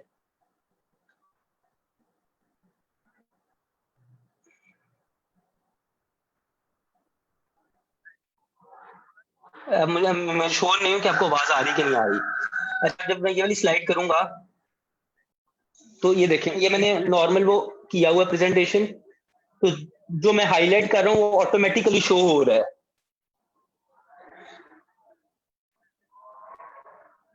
अब मैं अगर ये वाली स्लाइड आपको भेजूंगा तो ऑटोमेटिकली मुझे इसकी जरूरत नहीं है कि मैं उस टाइम आपको हाईलाइट करके दिखाऊं या आपको आवाज दूं, तो बोलूं, वो ऑटोमेटिकली रिकॉर्ड हो, जो रिकॉर्ड होगा वो आवाज आ सकती है।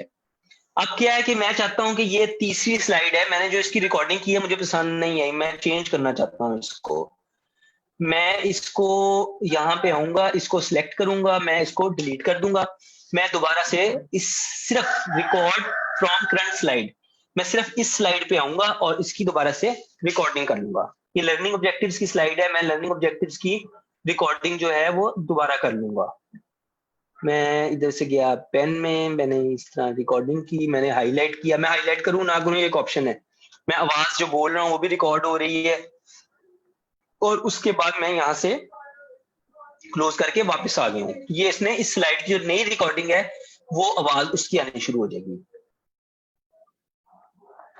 तो इस तरह करते करते आप अपनी सारी स्लाइड्स पे आवाज रिकॉर्ड कर सकते हैं, उसको एक्सप्लेन करके एक एक करके कर सकते हैं और उसको कंटिन्यूस कर सकते हैं। अच्छा, अब ये सब कुछ हो गया, अब मैं दो ऑप्शन है मेरे पास, या तो मैं इसको डायरेक्टली वो कर दूं एज ए प्रेजेंटेशन ही आपको भेज दूं, लेकिन मैं प्रेजेंटेशन नहीं चाहता, मैं चाहता हूं कि मैं वीडियो बना के भेजूं। मैं दो इधर आऊंगा सेव एक्सपोर्ट में, यहाँ आ गया क्रिएट अ वीडियो। यहाँ पे साइज है, अगर आप इंटरनेट पे भेज रहे हैं तो इसको बेशक स्टैंडर्ड फॉर्मेट में कर दें, ज्यादा साइज जरा छोटा होगा। ये ऑप्शन आ रही है सेकंड कि use recorded timing and narration slide without timing will use, कि जिस स्लाइड पे तो मैंने अपना टाइम और वो नरेशन की हुई है उस पे तो वो शो करेगा, वो रिकॉर्ड करेगा, बाकी उनको वो 5 सेकंड देगा। मैं यहाँ पे क्रिएट वीडियो कर देता हूँ, मैं उसकी चूज कर ली जगह, मैंने सेव कर दिया, ये नीचे प्रोसेस स्टार्ट हो रहा है। असल में प्रेजेंटेशन बहुत बड़ी है तो टाइम थोड़ा सा लगेगा।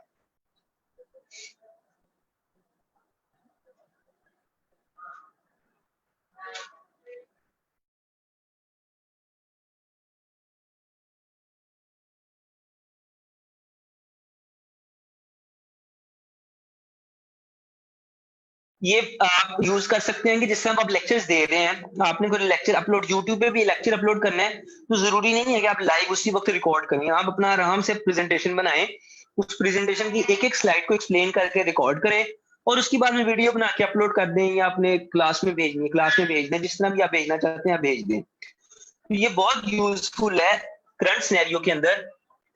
अब अगर आप इस स्लाइड पे मैं आपको दिखाता हूँ, ये वीडियो बन जाए, मैं आपको एक दफा वीडियो दिखा दूं, उसमें ज्यादा क्लियर हो जाएगा।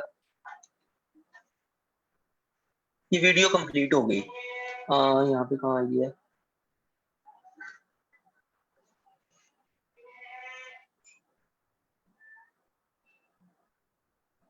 ये ये जेनेटिक डिसऑर्डर की वीडियो आ गई है, मैं इसको प्ले करता हूँ।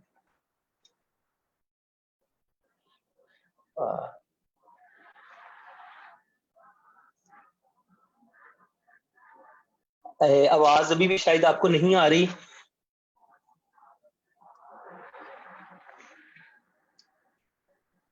मैं एक सेकंड इसका ना स्पीकर बढ़ा ऑन करता हूँ।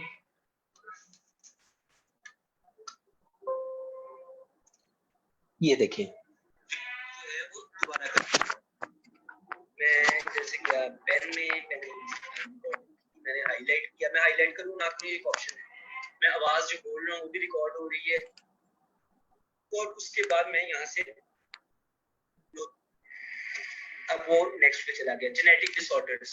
Genetic disorders caused by receptor protein, इसमें दो आएंगे। तो ये जो हम बोल रहे थे वो उसने ऑटोमेटिकली रिकॉर्ड कर लिया है। आवाज आपको आ गई अब सबको?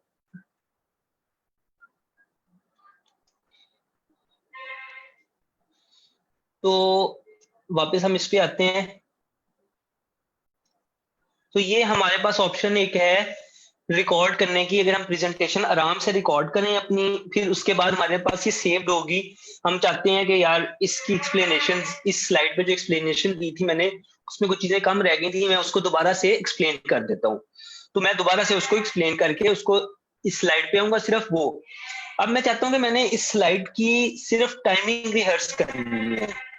रिहर्स टाइमिंग का मतलब है कि पहले तो मैंने इस स्लाइड को जो टाइम दिया था ना, मैं आपको यहाँ पे दिखाता हूँ। यहाँ पे जब आप रिकॉर्ड कर रहे हैं ना तो आप टाइम दे रहे हैं। ये स्लाइड का आप देखेंगे टाइम, यहाँ पे टाइम आएगा, इसको 15 सेकंड की स्लाइड है, मैं इसका टाइम ज्यादा करना चाहता हूँ तो मैं दोबारा आऊंगा, मैं दोबारा इस पे रिकॉर्ड करूंगा तो मैं दोबारा उसकी टाइमिंग इंक्रीज कर सकता हूँ, रिकॉर्डिंग ज्यादा कर सकता हूँ। The total time for your slide show was 0.05। तो ये रिकॉर्ड स्लाइड शो आपके पास ऑप्शन है जिसमें आप अपने स्लाइड, अच्छा इसमें दो ऑप्शन है, अगर मैं फॉर एग्जांपल वो नहीं करना चाहता, मैं सब कुछ क्लियर कर देता हूँ। Clear timings on all slide, clear narrations on all slide. अब मैं अगर कोई ऐसी जगह प्रेजेंटेशन दे रहा हूँ, कुछ आप मतलब कॉन्फ्रेंस में जाएंगे वहां पे प्रेजेंटेशन होगी कि जी 10 मिनट के अंदर आपने प्रेजेंटेशन देनी है, 10 मिनट पूरा टाइम होगा, 10 मिनट के बाद आपका माइक ऑफ हो जाएगा और मैंने प्रेजेंटेशन भी लाइव देनी है, तो मैं क्या करूंगा, मैं यहाँ पे आऊंगा, मैं रिकॉर्ड फ्रॉम बिगिनिंग करूंगा, लेकिन मैं यहाँ पे नरेशन खत्म कर दूंगा, मैं स्टार्ट रिकॉर्डिंग कर दूंगा। अब मैं नॉर्मली जिस तरह प्रेजेंट करना है मैं उसकी प्रैक्टिस करूंगा, मैं बोलता जाऊंगा। अब मेरा यहाँ पे टाइम रिकॉर्ड हो रहा है जी, 7 सेकंड हो गए, मैंने लर्निंग ऑब्जेक्टिव की स्लाइड कर ली, मैंने अगली जेनेटिक डिसऑर्डर्स की कर ली, हर स्लाइड का टाइम आ रहा है ये, और ये टोटल टाइम आ रहा है, मैं करता जा रहा हूँ। अब मैंने 30 सेकंड की फॉर एग्जाम्पल प्रेजेंटेशन रेडी कर ली, अपनी प्रैक्टिस कर ली बोलने की, तो मैं इसको ये सेव कर देता हूं, मैं यहां तक करके इसको सेव कर देता हूं। अब मैं इसको जब प्ले करूंगा तो वो ऑटोमेटिकली जितना टाइम मैंने एक एक पे दिया है ये ऑटोमेटिकली उतनी देर बाद स्लाइड चेंज होती जाएगी। तो अगर मैंने फिक्स टाइम के अंदर स्लाइड प्रेजेंटेशन देनी है तो मैं यहाँ पे टाइमिंग रिकॉर्ड करके जाऊंगा और उस टाइमिंग को मैं यूज करूंगा अपनी वहां पे प्रेजेंटेशन देने के लिए। वहां मैं बार बार चेंज नहीं करूंगा, स्लाइड ऑटोमेटिकली उतने सेकंड्स के बाद चेंज होती जाएगी। जब स्लाइड चेंज हो जाएगी तो मैं अपना जो भी बोल रहा हूँ उसको उसके मुताबिक स्पीड अप करता जाऊंगा, तो मैं अपना टाइम कंट्रोल कर सकता हूँ। यहाँ पे रिहर्स टाइमिंग, अच्छा अब मैंने ये कर लिया लेकिन मैं इसकी टाइमिंग दोबारा रिवाइज करना चाहता हूँ। पहले मैंने किया 30 सेकंड का, मैं चाहता हूँ मैं 15 सेकंड में से कंप्लीट कर लूँ। तो मैं दोबारा इसको करना शुरू करूंगा, जो चीजें मिस करनी है काटनी है वो बोल के इसको मैं दोबारा 15 सेकंड के अंदर कंप्लीट कर लेता हूँ। तो ये 15 सेकंड हो गए, 15 सेकंड में मैंने इसको कंप्लीट कर लिया, ये खत्म हो गया, ये 20 सेकंड की मेरी स्लाइड हो गई, प्रेजेंटेशन हो गया। मैं जब इसको प्ले करूंगा तो वो ऑटोमेटिकली उतनी स्पीड से ही चलता जाएगा और चल के वो 20 सेकंड के अंदर पूरी प्रेजेंटेशन खत्म कर देगा। तो ये रिकॉर्ड स्लाइड शो है। अगर मैं इसको रिकॉर्ड करना चाहता हूँ विद, क्लियर कर दी, मैं इसको रिकॉर्ड करना चाहता हूँ आवाज के साथ तो मैं आवाज के साथ रिकॉर्ड कर सकता हूँ। मैं करना चाहता हूँ इसको उसके बगैर, आवाज के बगैर टाइमिंग सिर्फ रिकॉर्ड करना चाहता हूँ तो मैं ये दोनों कर सकता हूँ। ये हमारा स्लाइड शो का सबसे इंपॉर्टेंट पॉइंट था जो हमने डिस्कस करना था। उसके अलावा ये तो वही है स्लाइड शो। अच्छा, इसकी शॉर्टकट की होती है, अगर मैंने जो ये प्रेजेंटेशन व्यू में जाना हो तो F5 प्रेस करूंगा तो ऑटोमेटिकली प्रेजेंटेशन व्यू शुरू हो जाएगा। अगर नहीं मैंने करना तो मैं यहाँ से भी कर सकता हूँ, फ्रॉम बिगनिंग कर सकता हूँ। मैं ये नीचे वाला जो बटन है इससे भी प्रेस करके प्रेजेंटेशन व्यू में जा सकता हूँ। तो ये हमारी आज पावर पॉइंट पे ऑलमोस्ट यही चीजें थी जो कवर हो गई हैं। एक इसका पॉइंट और रह गया है। अच्छा, मेरी पावर पॉइंट प्रेजेंटेशन बनी हुई है, मैं उसको सेव, फाइल मेन्यू वही है जो हमारा था। न्यू भी हमें पता है, ओपन भी पता चल गया है, इन्फो भी पता चल गई है, सेव भी पता चल गया है। मैं इसको सेव करना चाहता हूँ, कंट्रोल एस, सेव एज। अच्छा, सेव एज के अंदर भी वही ऑप्शंस आएंगी हमारे पास और एक्सपोर्ट के अंदर भी आएंगी। मैं इसकी पीडीएफ फाइल में इसको सेव कर सकता हूँ। पीडीएफ फाइल में मैं कैसे सेव करूंगा, मैं यहाँ से एक्सपोर्ट में जाता हूँ, मैं क्रिएट पीडीएफ में चला जाता हूँ, तो मैं ये जेनेटिक डिसऑर्डर की पीडीएफ फॉर्मेट में सेव कर दूंगा।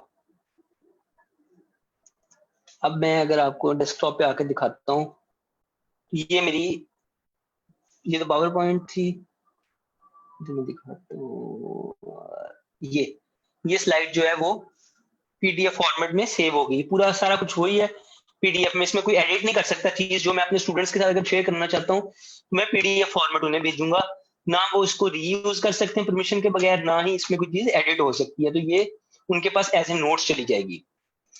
दूसरी चीज क्या होगी, सेव एज में एक तो ये ऑप्शन है जो करनी है, दूसरी हमने वीडियो वाली ऑप्शन डिस्कस कर ली। बाकी कोई ऐसा इंपॉर्टेंट ऑप्शन नहीं है। एक ऑप्शन ये है कि स्पेशली जब आप प्रेजेंटेशन देने जा रहे हैं यूएसपी में कॉपी करके, तो नॉर्मल जो प्रेजेंटेशन का फॉर्मेट होता है वो पीपीटीएक्स होता है। जो नए फॉर्मेट्स हैं ऑफिस 2003 के बाद वाले जो हैं, 2007, 10, 13, 16, 19 जो है उसके अंदर प्रेजेंटेशन का फॉर्मेट होता है पीपीटीएक्स। लेकिन जो पुराने फॉर्मेट है उसके अंदर पीपीटी होता है, जो 2003 से पहले वाले हैं।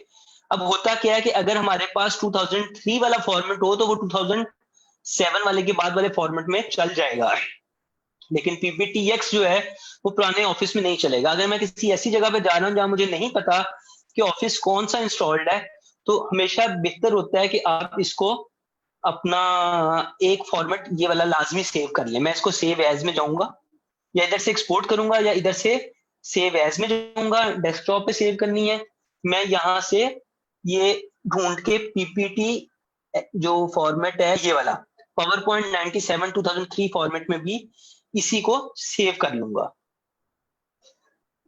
ये पूछेगा कि वो, क्योंकि उसके अंदर फॉर्मेट्स कम होंगे, कंपेटिबिलिटी का पूछेगा, इसको कंटिन्यू कर दें। तो जब आप देखेंगे यहाँ पे मैं दिखाता हूँ आपको,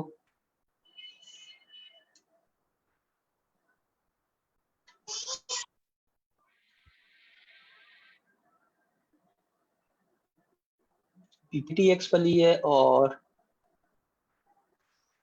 ये पीपीटी फॉर्मेट है। कोई बहुत ज्यादा चेंजेस नहीं होती, ये देखें डॉट पीपीटी ओपन हुआ है। लेकिन इसका फायदा ये होगा आपको कि अगर वहां पे आप गए और वहां पे पावर पॉइंट पुराना इंस्टॉल हुआ तो आप अपनी प्रेजेंटेशन नहीं दे सकते। तो बेहतर ये है कि आप एक बैकअप ऑप्शन के लिए आप ये वाला फॉर्मेट लाजमी लेके जाएं।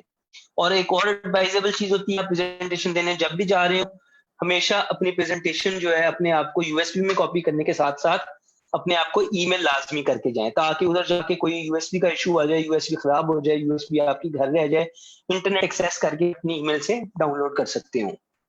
तो ये प्रेजेंटेशन जो पावर पॉइंट है हमारी कंप्लीट हो गई है। किसी का कोई क्वेश्चन कोई चीज डिस्कस करनी है तो वो अभी कर ले, अभी टाइम हमारा थोड़ा सा है। Sir I have a question. अभी जो आपने ईमेल की बात की है, तो अगर उसका साइज बड़ा हो हमारी प्रेजेंटेशन का, जो कि ईमेल पे ना अटैच हो रहा हो, तो इज देयर एनी? यूजुअली जो ईमेल की अटैचमेंट्स होती हैं 25 MB की होती है, और 25 MB से बड़ी प्रेजेंटेशन मुश्किल ही होती है। अब देखें ना, मेरी ये इतनी बड़ी प्रेजेंटेशन बनी हुई है 35-36 स्लाइड्स की, ये 5.17 MB की है।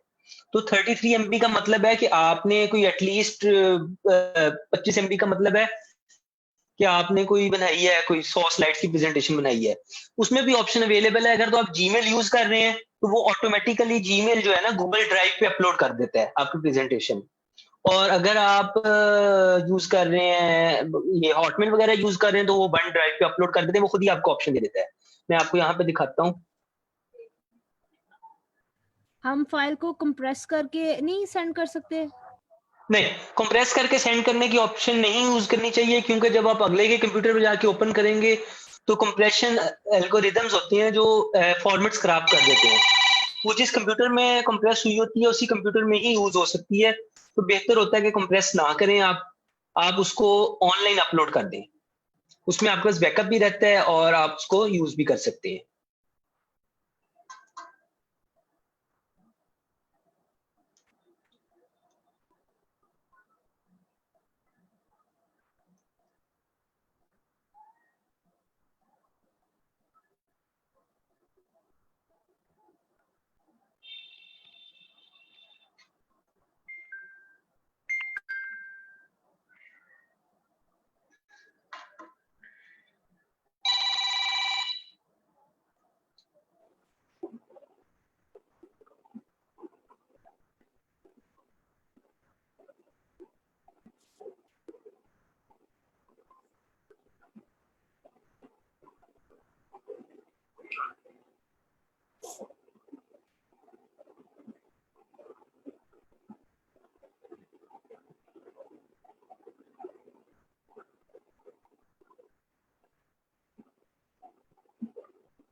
हाँ, वो थोड़ा सा नेटवर्क का इशू है था, मोबाइल मेरा कनेक्टेड नहीं था। अच्छा, ये जीमेल के ऊपर मैं ना आपको एग्जांपल देता हूँ। मेरी ये फाइल ये तो बहुत बड़ी है, ये भी कोई फाइल मिल जाए यहाँ पे।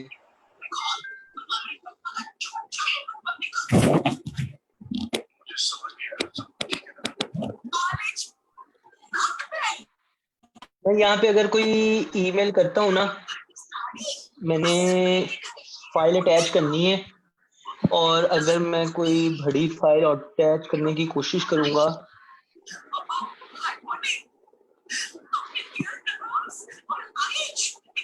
ये देखो इसमें मैं जाता हूँ, मैंने ये फाइल अटैच करनी है 76 MB की है। तो उसने ऑटोमेटिकली मुझे ऑप्शन दे दिया, file is larger than 25 MB, it will be sent as Google Drive link. तो ये मेरी गूगल ड्राइव पे अपलोड करेगा और उसका लिंक मुझे भेज देगा। मैं इसे ये अपलोड होने देता हो जाएगी, उसके बाद मैं अपना ईमेल एड्रेस लिखूंगा और अपने आप को सेंड कर लूंगा।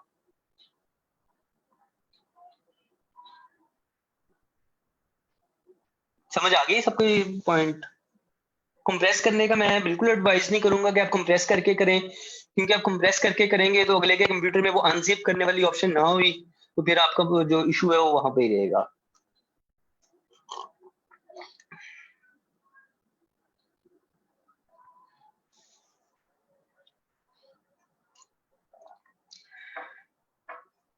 कोई और क्वेश्चन, कोई और चीज डिस्कस करनी है किसी की?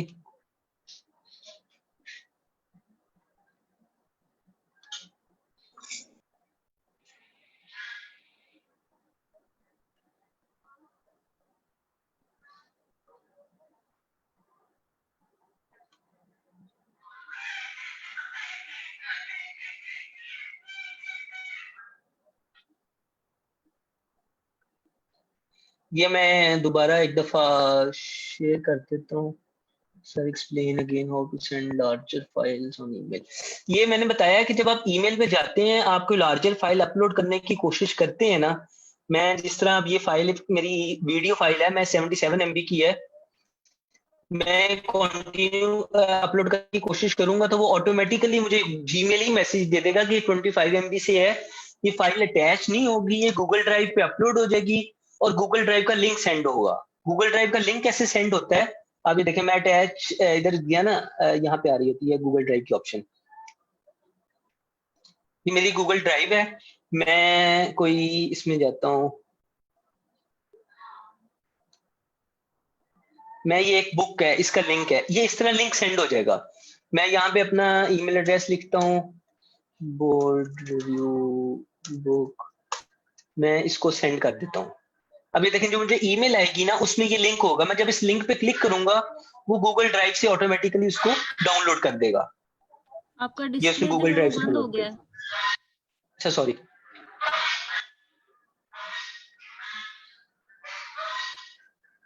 ये देखें, जब मैंने यहाँ पे गूगल ड्राइव के लिंक से कोई चीज अपलोड की है, मैं गूगल ड्राइव ओपन की,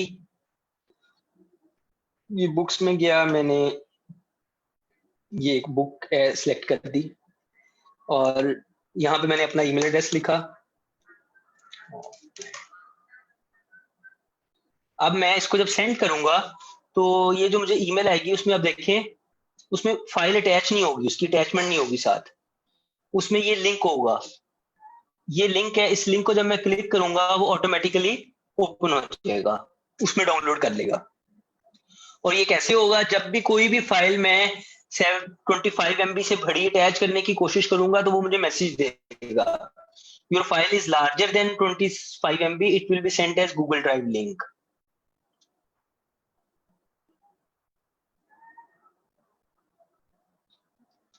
ये क्लियर होगी चीज?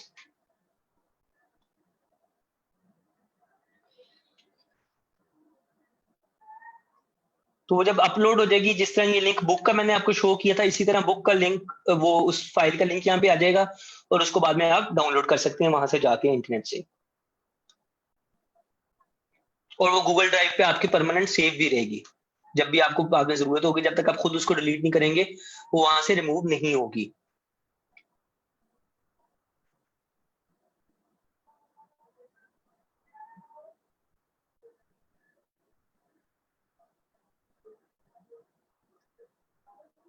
मैं ये पोल दोबारा एक दफा शेयर कर रहा हूँ, जो इनिशियली हमने स्टार्ट में किया था।